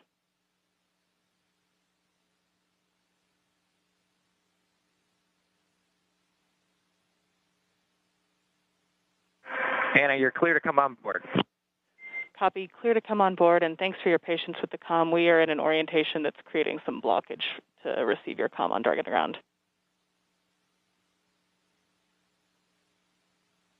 Yeah, we figured that was it. No problem. That's part of the deal. Chris Cassidy giving a wave, eagerly awaiting Bob and Doug to come aboard. Just behind him, you see Anatoly Ivanishin and Ivan Wagner, Russian cosmonauts of Expedition 63, standing by.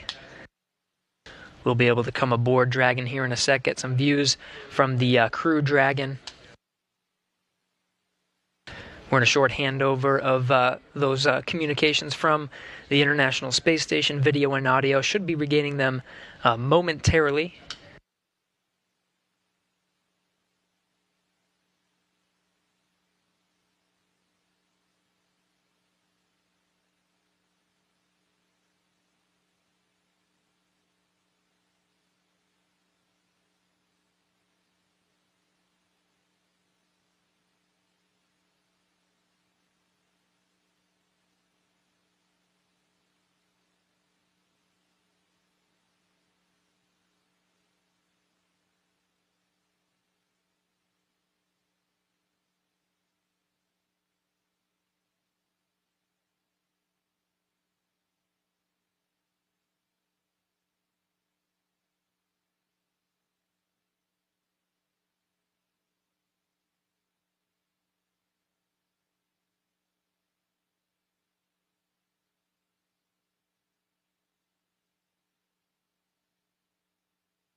Anatoly Ivanishin in the foreground there. Chris Cassidy continuing the prep work for opening up the hatch there.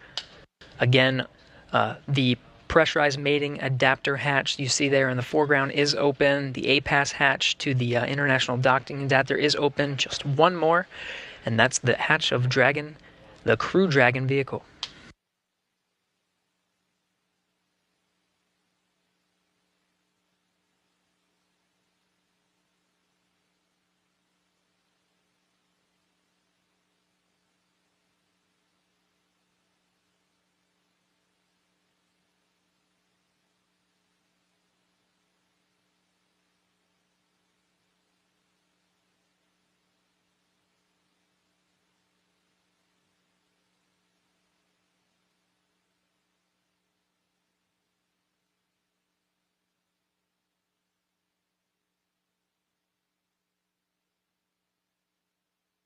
Houston Station, space to ground 2.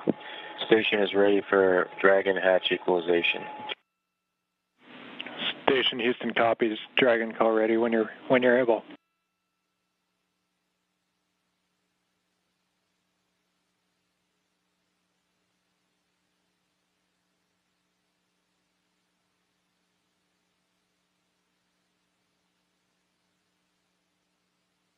Houston, Dragon, go ahead.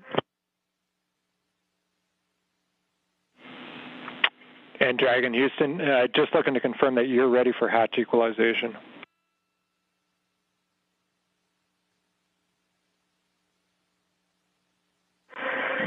We are ready as long as SpaceX is ready.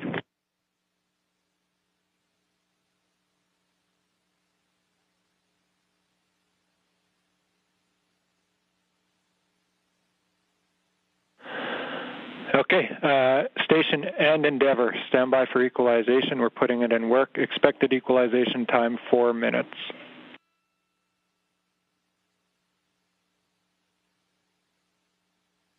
Station copies. Endeavour copies.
This is Mission Control Houston. We're continuing to equalize the pressure of that last hatch. Behind that hatch is Bob Behnken and Doug Hurley aboard the Crew Dragon spacecraft. We are moments away from opening the hatch and welcoming them aboard the International Space Station.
This is Mission Control Houston. If you're just tuning in, we are standing by for confirmation of the hatch opening between the International Space Station and the Crew Dragon.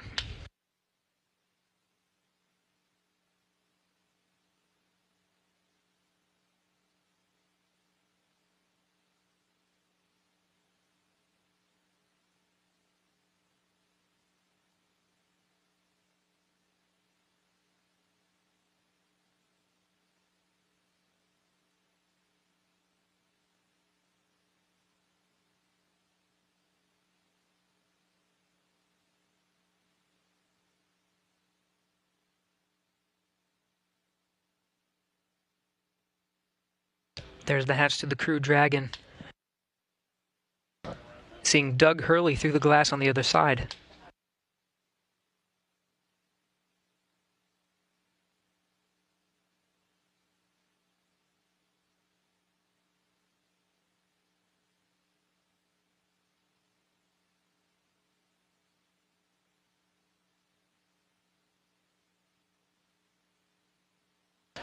And there's Bob Benkin.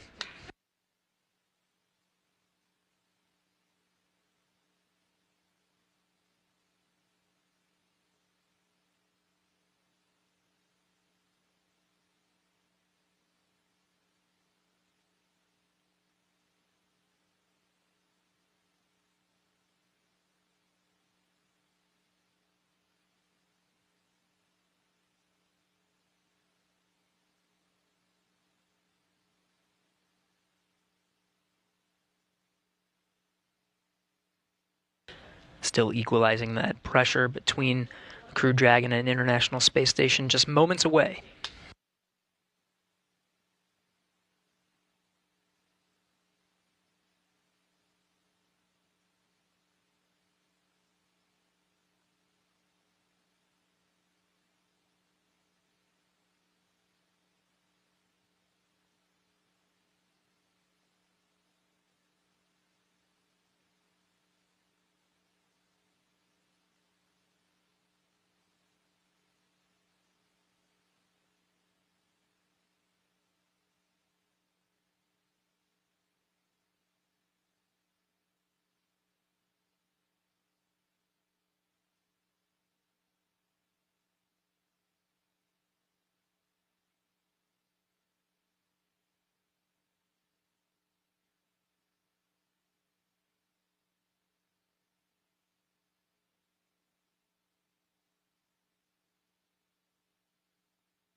Dragon SpaceX on Big Loop. You are go for hatch opening per the decal, followed by the remaining actions in your procedure 4.400.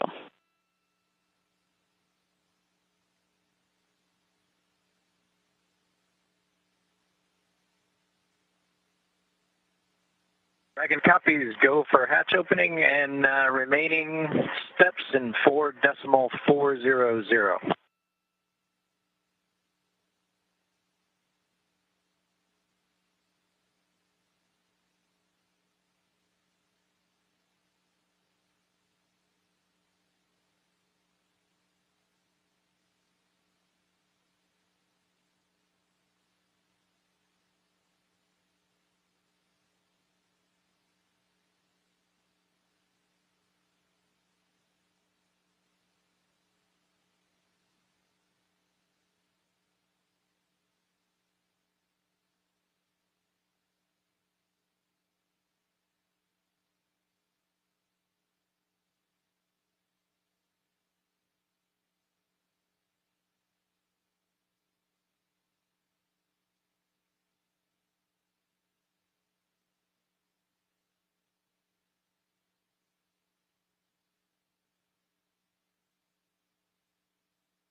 And with that, the hatch is open 12:02 p.m. Central Time, 1:02 p.m. Eastern. Bob Behnken and Doug Hurley opened the hatch to the International Space Station after launching from American soil on a U.S. vehicle for the first time in 9 years, the first time ever for a commercially built spacecraft.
If you're just tuning in, the hatches are open between Dragon and the International Space Station. International Space Station Commander Chris Cassidy now talking with Doug Hurley and Bob Behnken aboard the Crew Dragon spacecraft. That hatch opened at 12:02 p.m. Central, 1:02 p.m. Eastern.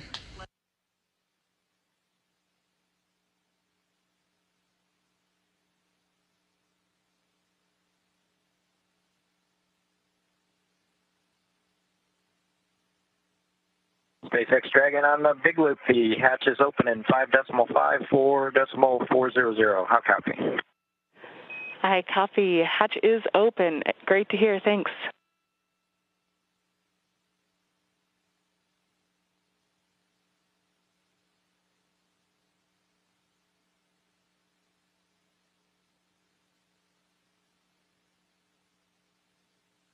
And SpaceX Dragon in 5.9, we're going to exit out of 4.400 and transition to 2.102 Crew Dragon ISS arrival through the hatch opening. I copy. With that, I understand you are complete with 4.400 and will follow along with you as you transition to the ISS procedure.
This is Mission Control Houston. The crew of Demo 2 just performing a few closeout duties. The hatches are open. They were open 12:02 p.m. Central Time. We're moments away from the board Demo 2 to enter the International Space Station.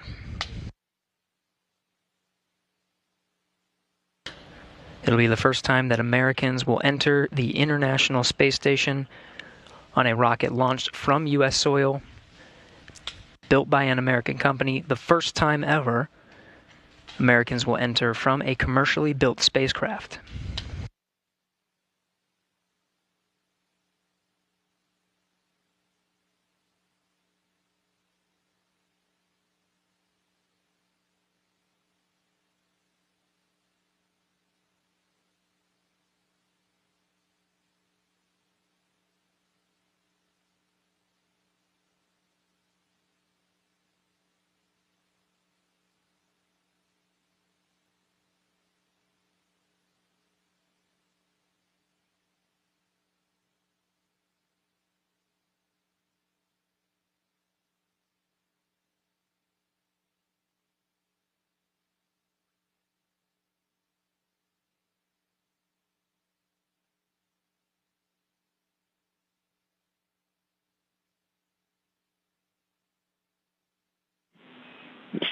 Houston on Space Around 2 for Chris. When you're able, we're just looking for a quick voice check on the mic.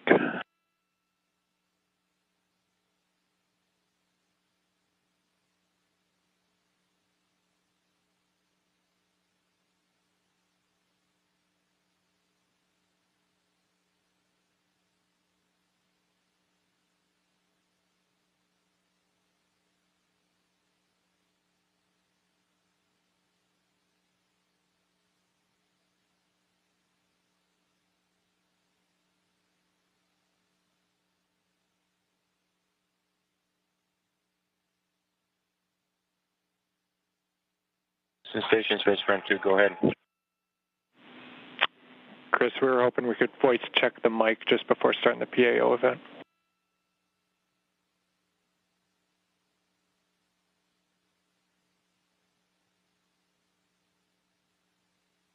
Okay, copy that.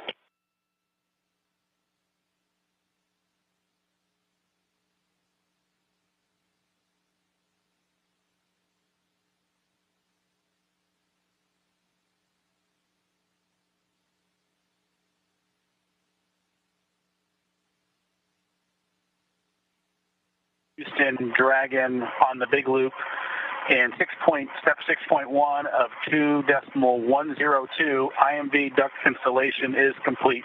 Go for IMV fan activation. Houston copies, go for IMV fan activation, that's in work.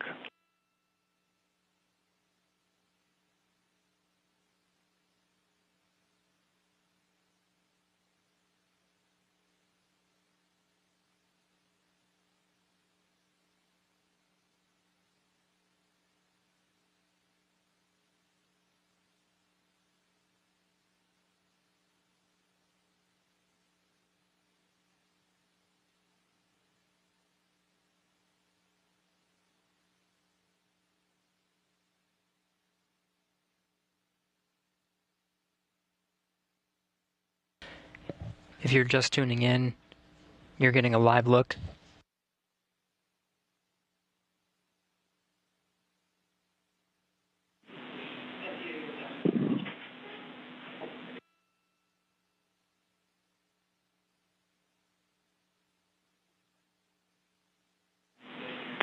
Station Houston on two things. Chris, we did hear you over the PAO side of things. That was a good voice check. We might ask you for one more. And then for the Dragon crew, you also have a go for 6.3. That's opening the location 23 and checking for debris. Dragon copies 6-3 in work.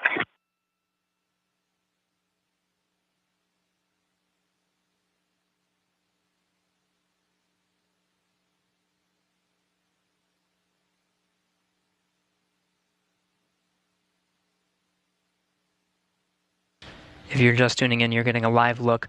On the left of your screen is a look inside the Crew Dragon on the Demo 2 mission. On the right, the International Space Station. Houston, Bob Benkin. Dragon on the big loop. We are ready for 6.4 and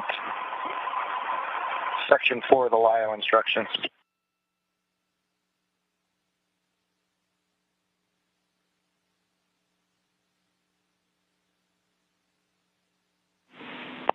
And Station, we copy. Dragon crew, you are go at 6.4. In work.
This is Mission Control Houston. You're getting a live look at the inside of the International Space Station, losing video communication from the International Space Station. It will only be momentary. We'll have those views back to see Bob Behnken and Doug Hurley enter the International Space Station. When they do, it'll be the first time that humans will enter through this hatch for the first time in 9 years.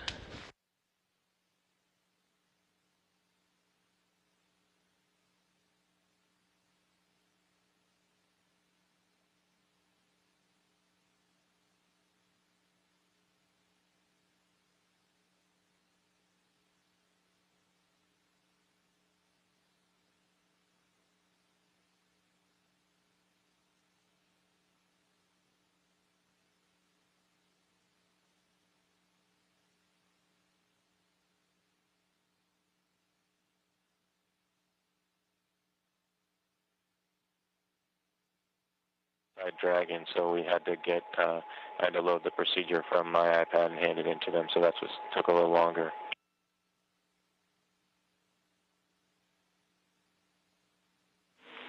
We copy, Chris.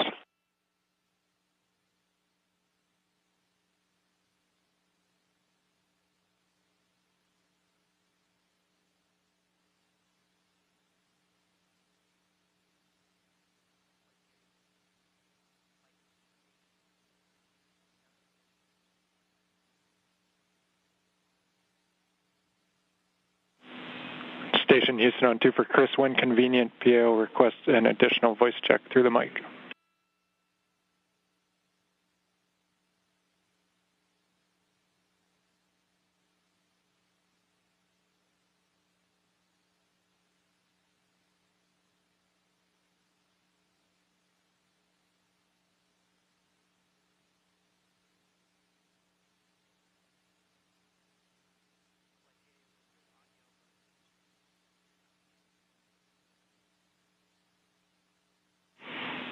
And Chris, we're not hearing you in MCC. We are apparently getting it through to PAO. Just stand by.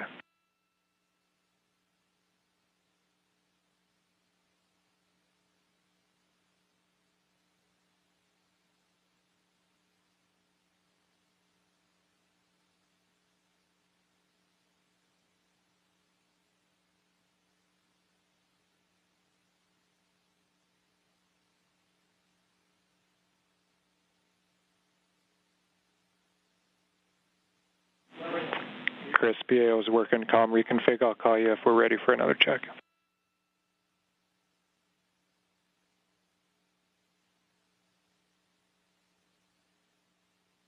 Houston and SpaceX Endeavour in 6.5 LIO cartridges sealed and installed. SpaceX copies.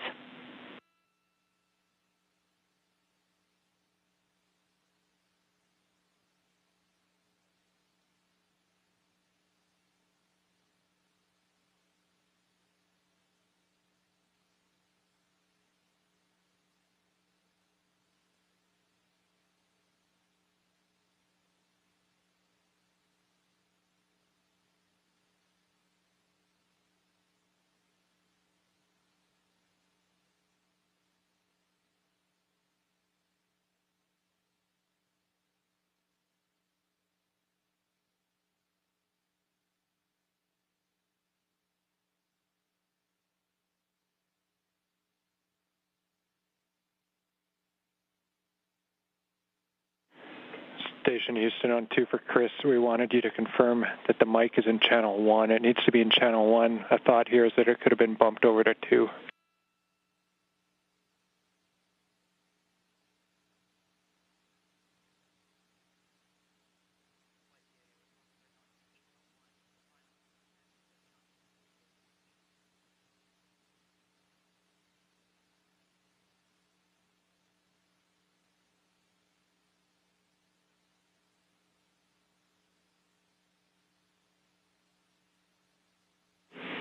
And Chris, we see you trying. We're still not hearing you in MCC. We're working on it.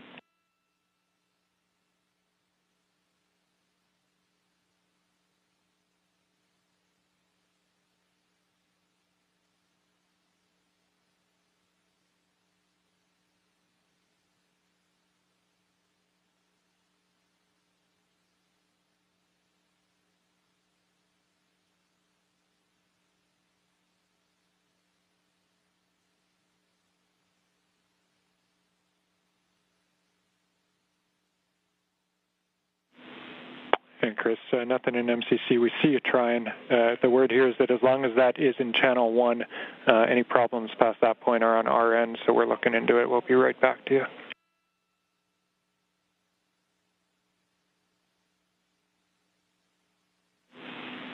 Station Houston, we're ready for another voice check through the mic.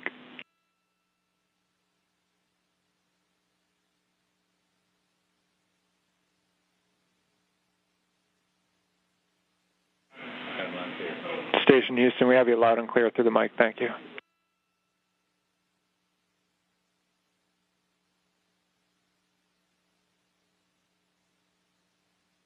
SpaceX Dragon on the big loop in 7.1. SpaceX here.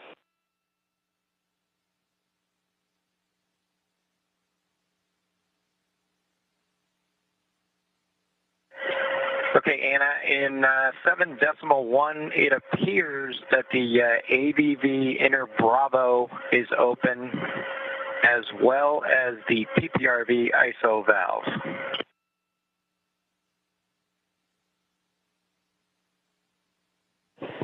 I copy that AVV inner Bravo appears to be open, as well as PPRV ISO valve.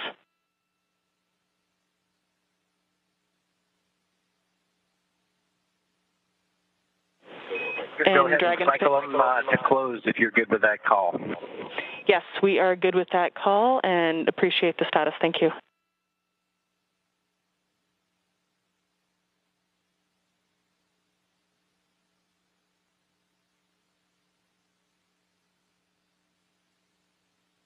This is Mission Control Houston. If you're just tuning in, hatches were open at 12:02 p.m. Central Time. We are moments away from Bob Behnken and Doug Hurley entering the International Space Station.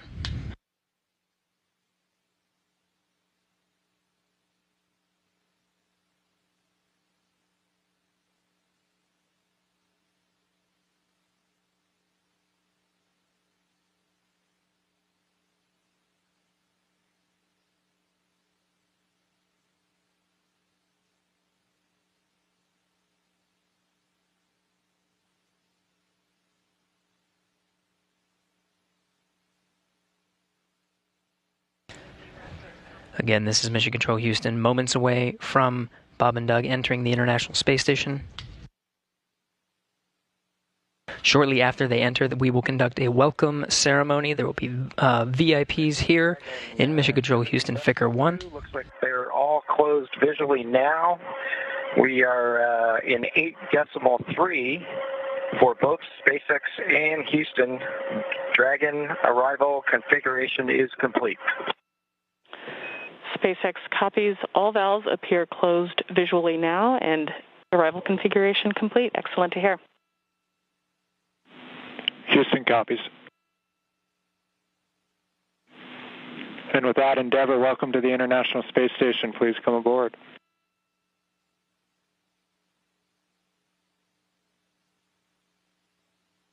Endeavour copies with pleasure. We'll be there in a second.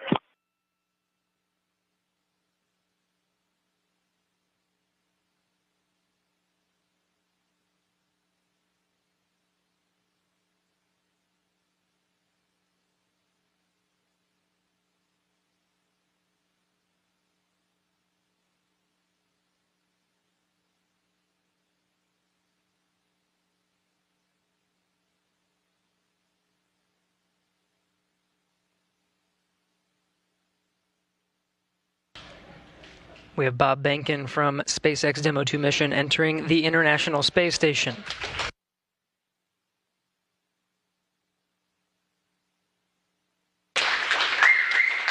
Followed by Doug Hurley.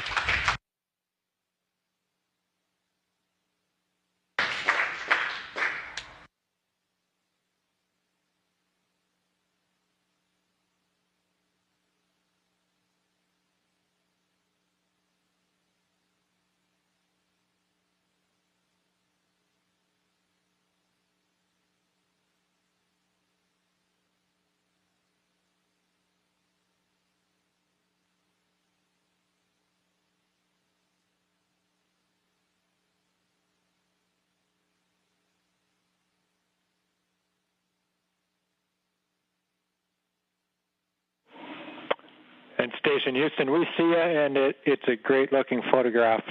So thanks for that. Stand by one. We'll call you when we're ready for the event in the next few seconds. Got a whole bunch of very happy and grateful people making their way into MCC right now.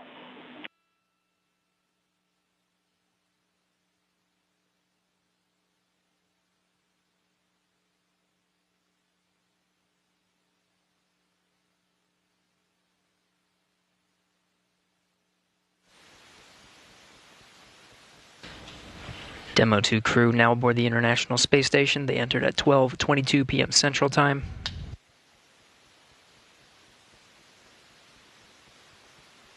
The station at the time was 262 statute miles over Turkmenistan.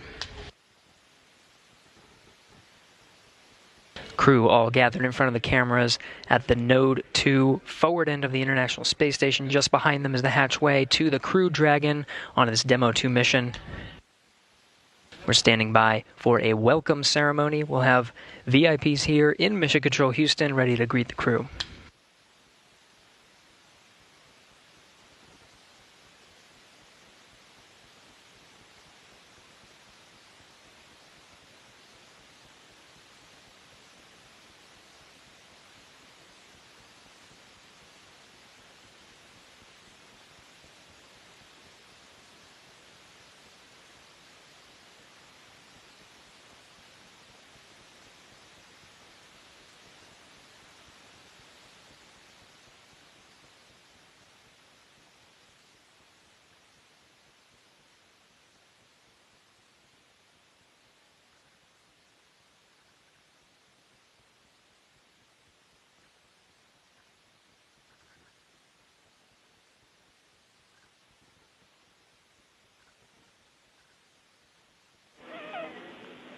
And Station, we're just about ready. Stand by.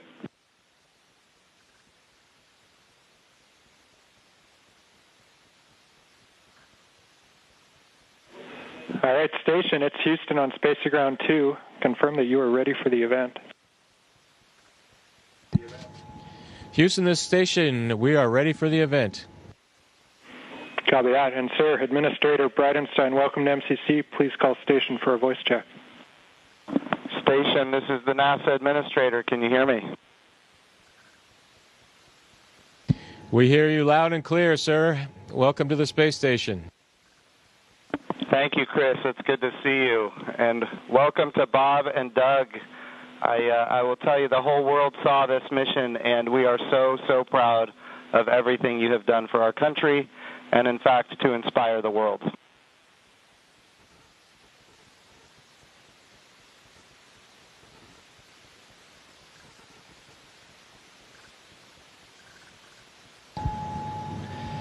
We sure appreciate that, sir. It's obviously been our honor to be just a small part of this. We have to give credit to SpaceX, the Commercial Crew Program, and, of course, NASA. It's great to get the United States back in the crewed launch business, and we're just really glad to be on board this magnificent complex. Well, we have some VIPs with us here, and I'm sure they have some questions that they'd like to ask you, but I have one of my own before I turn it over. And I just wanted to find out if you guys got any sleep on your way up there the last, I'd say, I got 19 hours. Did you guys get any sleep?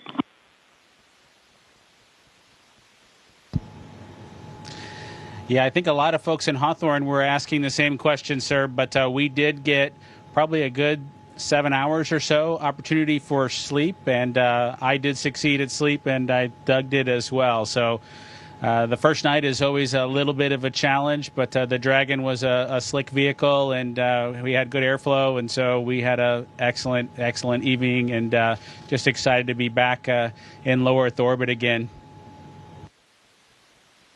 Amazing. Well, one of the people that is here with us today is Senator Ted Cruz, and of course he's a huge advocate of America's space program, and he's been somebody who has helped us so much as we transition from one administration to the next administration. And the reason missions like this can have success is because of continuity of purpose. And Senator Ted Cruz was a leader on a bill called the the NASA Transition Authorization Act. And because of that, we have had a lot of political support, and we're very grateful for his leadership. Senator Cruz, would you like to say a few words? Well, congratulations, gentlemen. The eyes of the world are upon you, and everyone is proud of you. All of America is watching you, and today and yesterday represent big, big days. We're looking at a decade since we've had American astronauts launched on an American ship from American soil. And I can tell you, I sat with my wife and kids in our living room watching on TV yesterday, and I suspect we did what just about everyone watching did, including both of you, which is held our breath as it took off. And we're glad to see you've landed safely. We're glad to see you've docked. And so let me ask you, that Dragon is an amazing vehicle. How does she handle?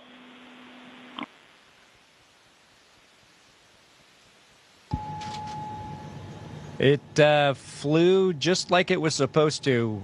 It was we had a couple of opportunities to take it out for a spin, so to speak, once after we got into orbit last night, and again today about 20 minutes before we docked. And my compliments to the folks back at Hawthorne and SpaceX for how well it flew. It is exactly like the simulator, and we couldn't be happier about the performance of the vehicle.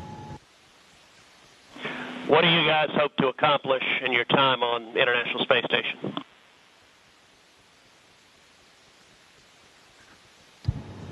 Well, while we're on board the space station, of course, with the new spacecraft, we do hope to put her through her paces, and so the good ship Endeavour is going to get a lot of checkout over the next week or two here, and hopefully we'll be able to declare her operational, and Doug and I will be able to take some burden off of Chris and his crewmates, Ivan and Anatoly, so that we can keep the space station operating at its peak possibilities. So we're looking forward to contributing any way that we can, and like I said, trying to keep space station as productive as possible.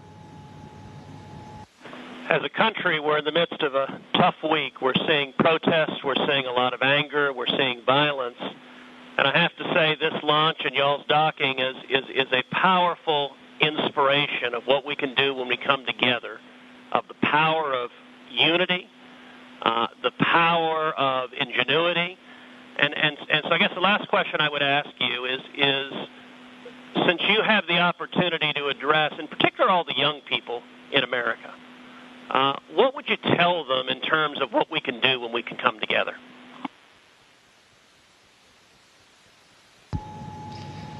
You know, that's a great question.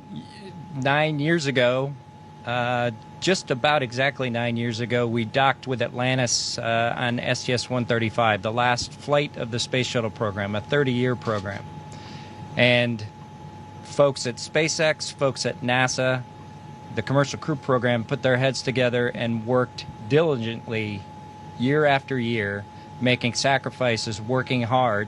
And then 9 years later, American launch capability was restored, and this is just one effort that we can show for the ages in this dark time that we've had over the past several months to kind of inspire especially the young people in the United States to reach for these lofty goals and work hard and look what you can accomplish. Thank you, gentlemen. God bless you. Thank you, Senator Cruz. We have another very special guest here that represents the Johnson Space Center. And, of course, it's my good friend from the House of Representatives, Dr. Brian Babin. And I want to be clear, he also was a big part of the NASA Transition Authorization Act, which gave us the continuity of purpose to make this happen today. So, gentlemen, here is Dr. Brian Babin from the state of Texas. Thank you. It's great to be with you guys. I was at the launch yesterday. I just want to say a huge congratulations. And, there was a thunderstorm that blew in about 30 minutes or 45 minutes or so before liftoff.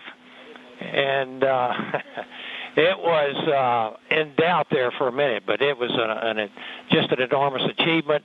I just want to say thank you for you guys. Really appreciate what you're doing for America, and the crew that's already been up there, Chris, and your two fellow Russians. To give you a great big thank you as well. I have a son who is a Navy SEAL, and I want to thank you for your service there too, Chris. And also, I would like to just see what I know you said that the craft, the Dragon, handled very well, but I want to see how it compares with the space shuttle. If one of you would address that, I would appreciate it.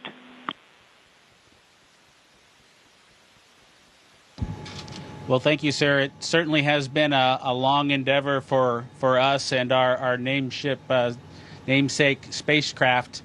We're proud to have her on board the International Space Station after all that the teams around the country and across America have done to get us here today. As far as a comparison with the space shuttle, both Doug and I took a few minutes while we were accomplishing the approach and docking to, in our spare time, talk a little bit about it. We were surprised a little bit at how smooth things were off the pad. The space shuttle is a pretty rough ride heading into orbit with the solid rocket boosters. And our expectation was, as we continued with the flight into second stage, that things would basically get a lot smoother than the space shuttle did. But Dragon was huffing and puffing all the way into orbit, and we were definitely driving or riding a Dragon all the way up. And so it was not quite the same ride, the smooth ride, as the space shuttle was up to MECO. A little bit less G's, but a little bit more alive is probably the best way I would describe it. Anything else, Doug? No? Sounds good. Bob, what is MECO?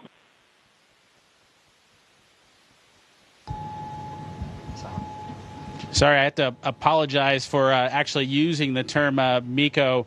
It's a little bit confusing between the space shuttle and the Dragon vehicle. So it's a main engine cutoff is what MECO stands for.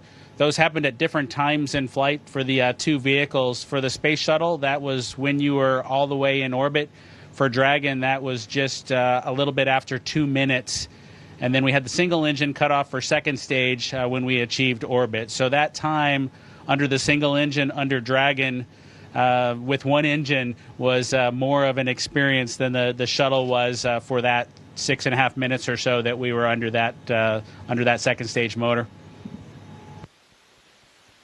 Well, I would just like to say, in fact, Doug, did you have something you wanted to add there? I met your mother and father yesterday, Doug, and great folks. They're very, very proud of their son.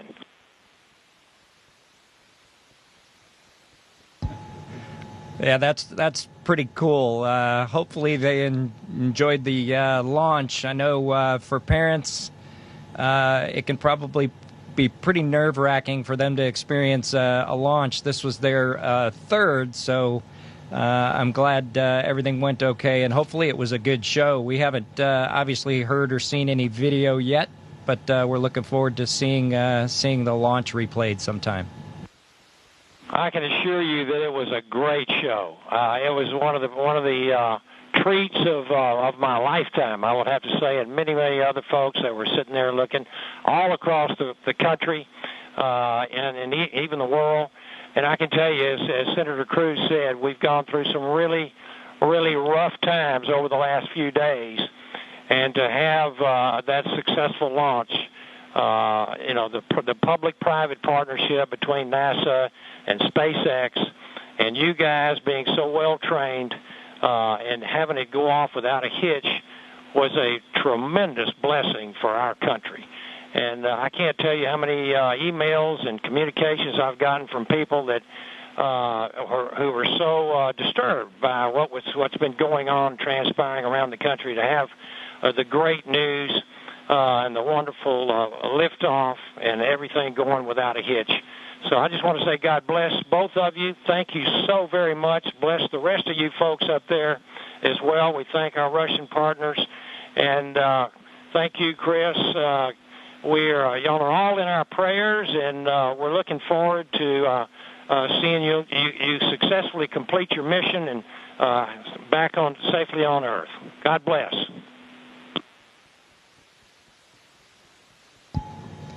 Thank you very much.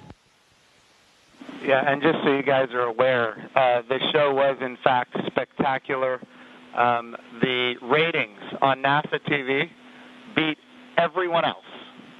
Not just some of them, it beat all of them, and that includes, yeah, just so everybody is aware, the whole world saw this. It trended number one on Twitter. It was the number one thing talked about on social media in general. This was an amazing moment, and it represents a transition in how we do space flight from the United States of America. NASA is not going to purchase, own, and operate rockets and capsules the way we used to. We're going to partner with commercial industry for access to low Earth orbit, and those partnerships are going to enable our providers to get customers that are not NASA and drive down our costs. And we're going to have numerous providers that are competing on cost and innovation and safety. And we're going to have more access to low Earth orbit than ever before. And this business model, now that it's been proven on commercial resupply of the International Space Station, now commercial crew to the International Space Station, this model is going to apply, and I know Senator Cruz has this near and dear to him, when we go to the moon. And, of course, when we go to the moon, it's going to be done because of the great people here at the Johnson Space Center and so many other centers across the United States of America. But when we go to the moon, we're going to land on the surface of the moon with commercial landers. And, of course, we're very proud of the Commercial Lunar Payload Services Program being managed right here out of the Johnson Space Center as well, so that we can take small payloads to the surface of the moon. And all of this is leading up to an amazing day where we have humans living and working for long periods of time on the surface of the moon, but doing it with a purpose, and that purpose, of course, is to go to Mars. Humanity is going to explore more and be able to go further than ever before because of the public-private partnerships. We all know that if the government is creating the demand and the government is creating the supply, we will always be limited. But when we have partners that are interested in exploring commercially and doing the things that are necessary, to get capital investment, then we're all going to end up better. So I want to just say the whole world saw this. This is a new era in human space flight, and we are so grateful for the service of not just our two astronauts that embarked on this mission, but the 100,000-plus people that participate in it, in this mission, everything from the suppliers to the main contractors, to the NASA team, the SpaceX team. What an amazing day for our country and, in fact, for the world. I'm going to turn it over for a second to my deputy, Jim Morehard, who's been a great deputy at NASA.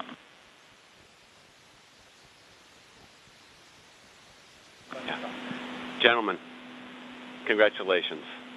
You know, Jim's mentioned going to the moon. And yesterday and today, you've inspired the Artemis generation, which is our next generation. And that's what this is about. It's really bringing the children that we've got and our grandchildren forward so they'll be the ones that are going into deep space. This is the dawn of a new era, and we just thank you for being at the beginning of it. Thank you so much. It was absolutely our pleasure, but it's just a huge team effort across the board from SpaceX to NASA that made this all happen. We were just the lucky guys that got to fly the rocket yesterday. I have a question for Chris Cassidy. Our crew here decided to be about 3 days late. You got to work them overtime, I presume, now to get them caught up on all the activities that they missed out on. Any plans for them? Well, the day they missed out on was a good one for them to skip. It was Saturday house cleaning, but I took care of it for them. We'll catch up next weekend. But in all seriousness, we've got a few things to take care of tonight, make sure we're all safe and we know the plan in case something bad happens. And then we're looking forward to some operational stuff later in the month. Maybe we'll get outside and do some spacewalks. And our efforts in these coming weeks will be in that effort. So we're all super excited to have 2 more crewmates to the Expedition 63 team. Awesome. And, of course, here in Houston, this is the home of the astronaut office, and the Johnson Space Center is led by Mark Geyer, and I'm going to turn it over to Mark for a few comments. Thank you, Jim. Hey, it's great to see all of you there. Good to see you, Bob and Doug. I know we talked a few days ago. You look a little taller than I remember you. And but I also want to thank Anatoly and Iman and of course Chris for what you guys have been doing since you all arrived. And I know there's been a ton to do, and you've been really busy, and I appreciate that. So I also like this visual of our international partnership. We have had a tremendous partnership with Roscosmos, and we will continue to do so. But it is nice to see crew arrive from this side of the space station. So that was pretty cool after 9 years. I did have one question for Chris, though. What might you do to ensure that Bob and Doug stay longer? Do you have any strategy there?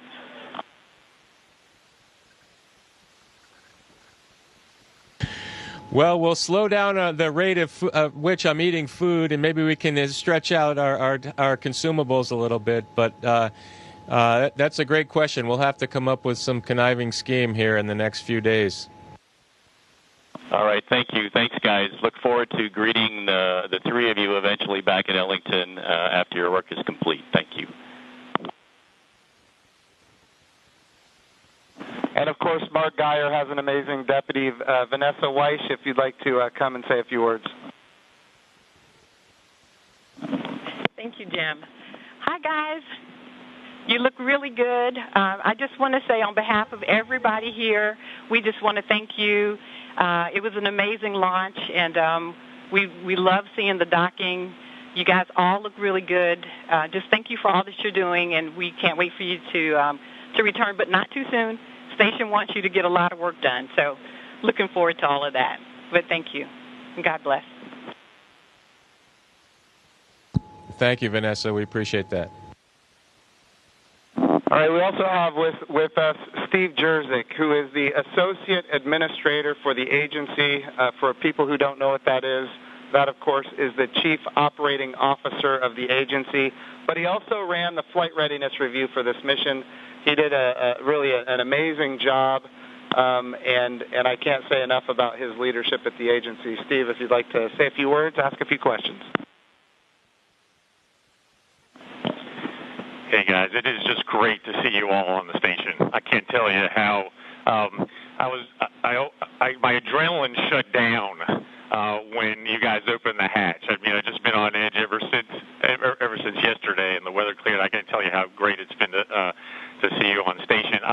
It has been a team effort. I felt like the last 2 years I've kind of been part of the team, working through issues, and it's been a heck of a year and a half with, Demo 1 and the in-flight abort test, and working through issues like parachutes and the escape system, and I just could not be more proud of the team for getting to this point. It's amazing, and you obviously have been part of that. I really appreciate you all showing up in Washington, D.C.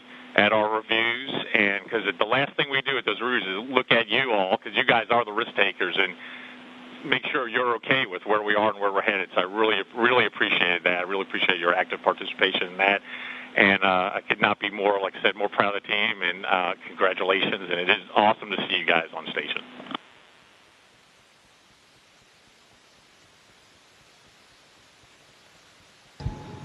Well, thank you, sir. We're just proud to be a part of the team that got to bring spaceflight back to the Florida coast. I appreciated the comment earlier that it was nice to see a vehicle come to the forward portion of the space station, but I'll tell you what, that's the only way Doug and I know how to do it. So thanks to the team for providing it to happen our way. We appreciate that. Well, Bob and Doug, just so you're aware, I'm being given the wrap signal. Doug, Doug, did you have something to say before we wrap it up here?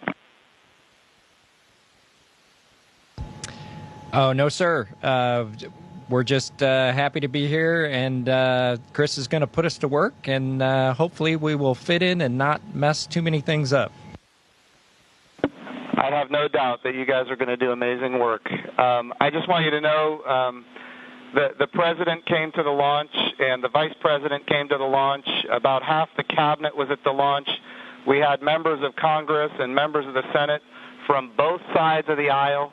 And this was an amazing moment of unity for the nation. It was an amazing moment for the whole world to look up. In the midst of the coronavirus pandemic and some other challenges, we were able to have this very, very special moment where we could all look at the future and say that things are going to be brighter tomorrow than they are today. And you and the NASA team and the SpaceX team gave us that opportunity, and for that we are so, so grateful.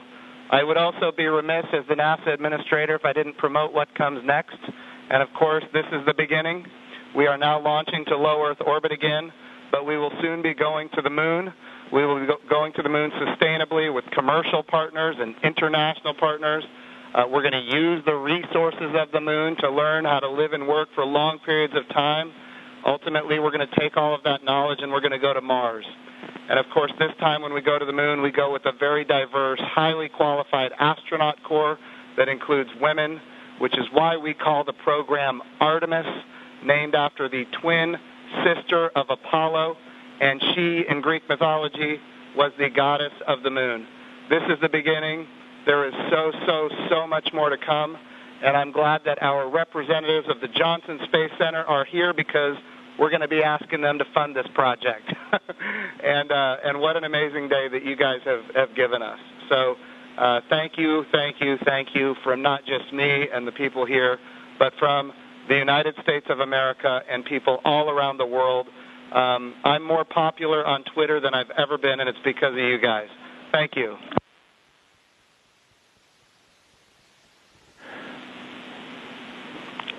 To the crew on the International Space Station. Thank you very much. Hey, Chris, we ask that you just hold your position for a few minutes. There's, of course, a number of photos we'd like to take. And then a quick note for those down here in the room. To Senator Cruz, Congressman Bobbin, Administrator Bridenstine, Director Geyer, and all of our distinguished visitors, thank you for your participation in today's historic event, and thank you for the leadership that has enabled it.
Station, this is Houston ACR.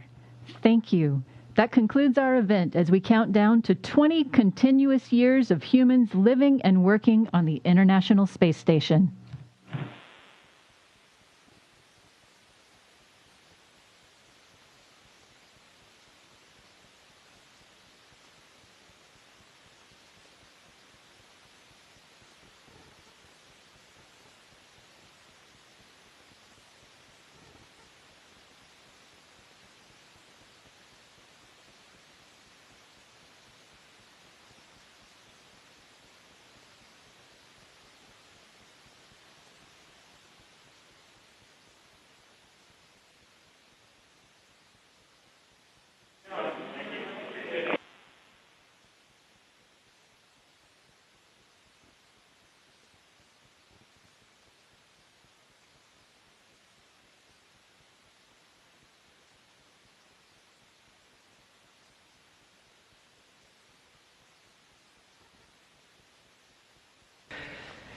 That concludes our coverage of the SpaceX Demo 2 mission in conjunction with NASA.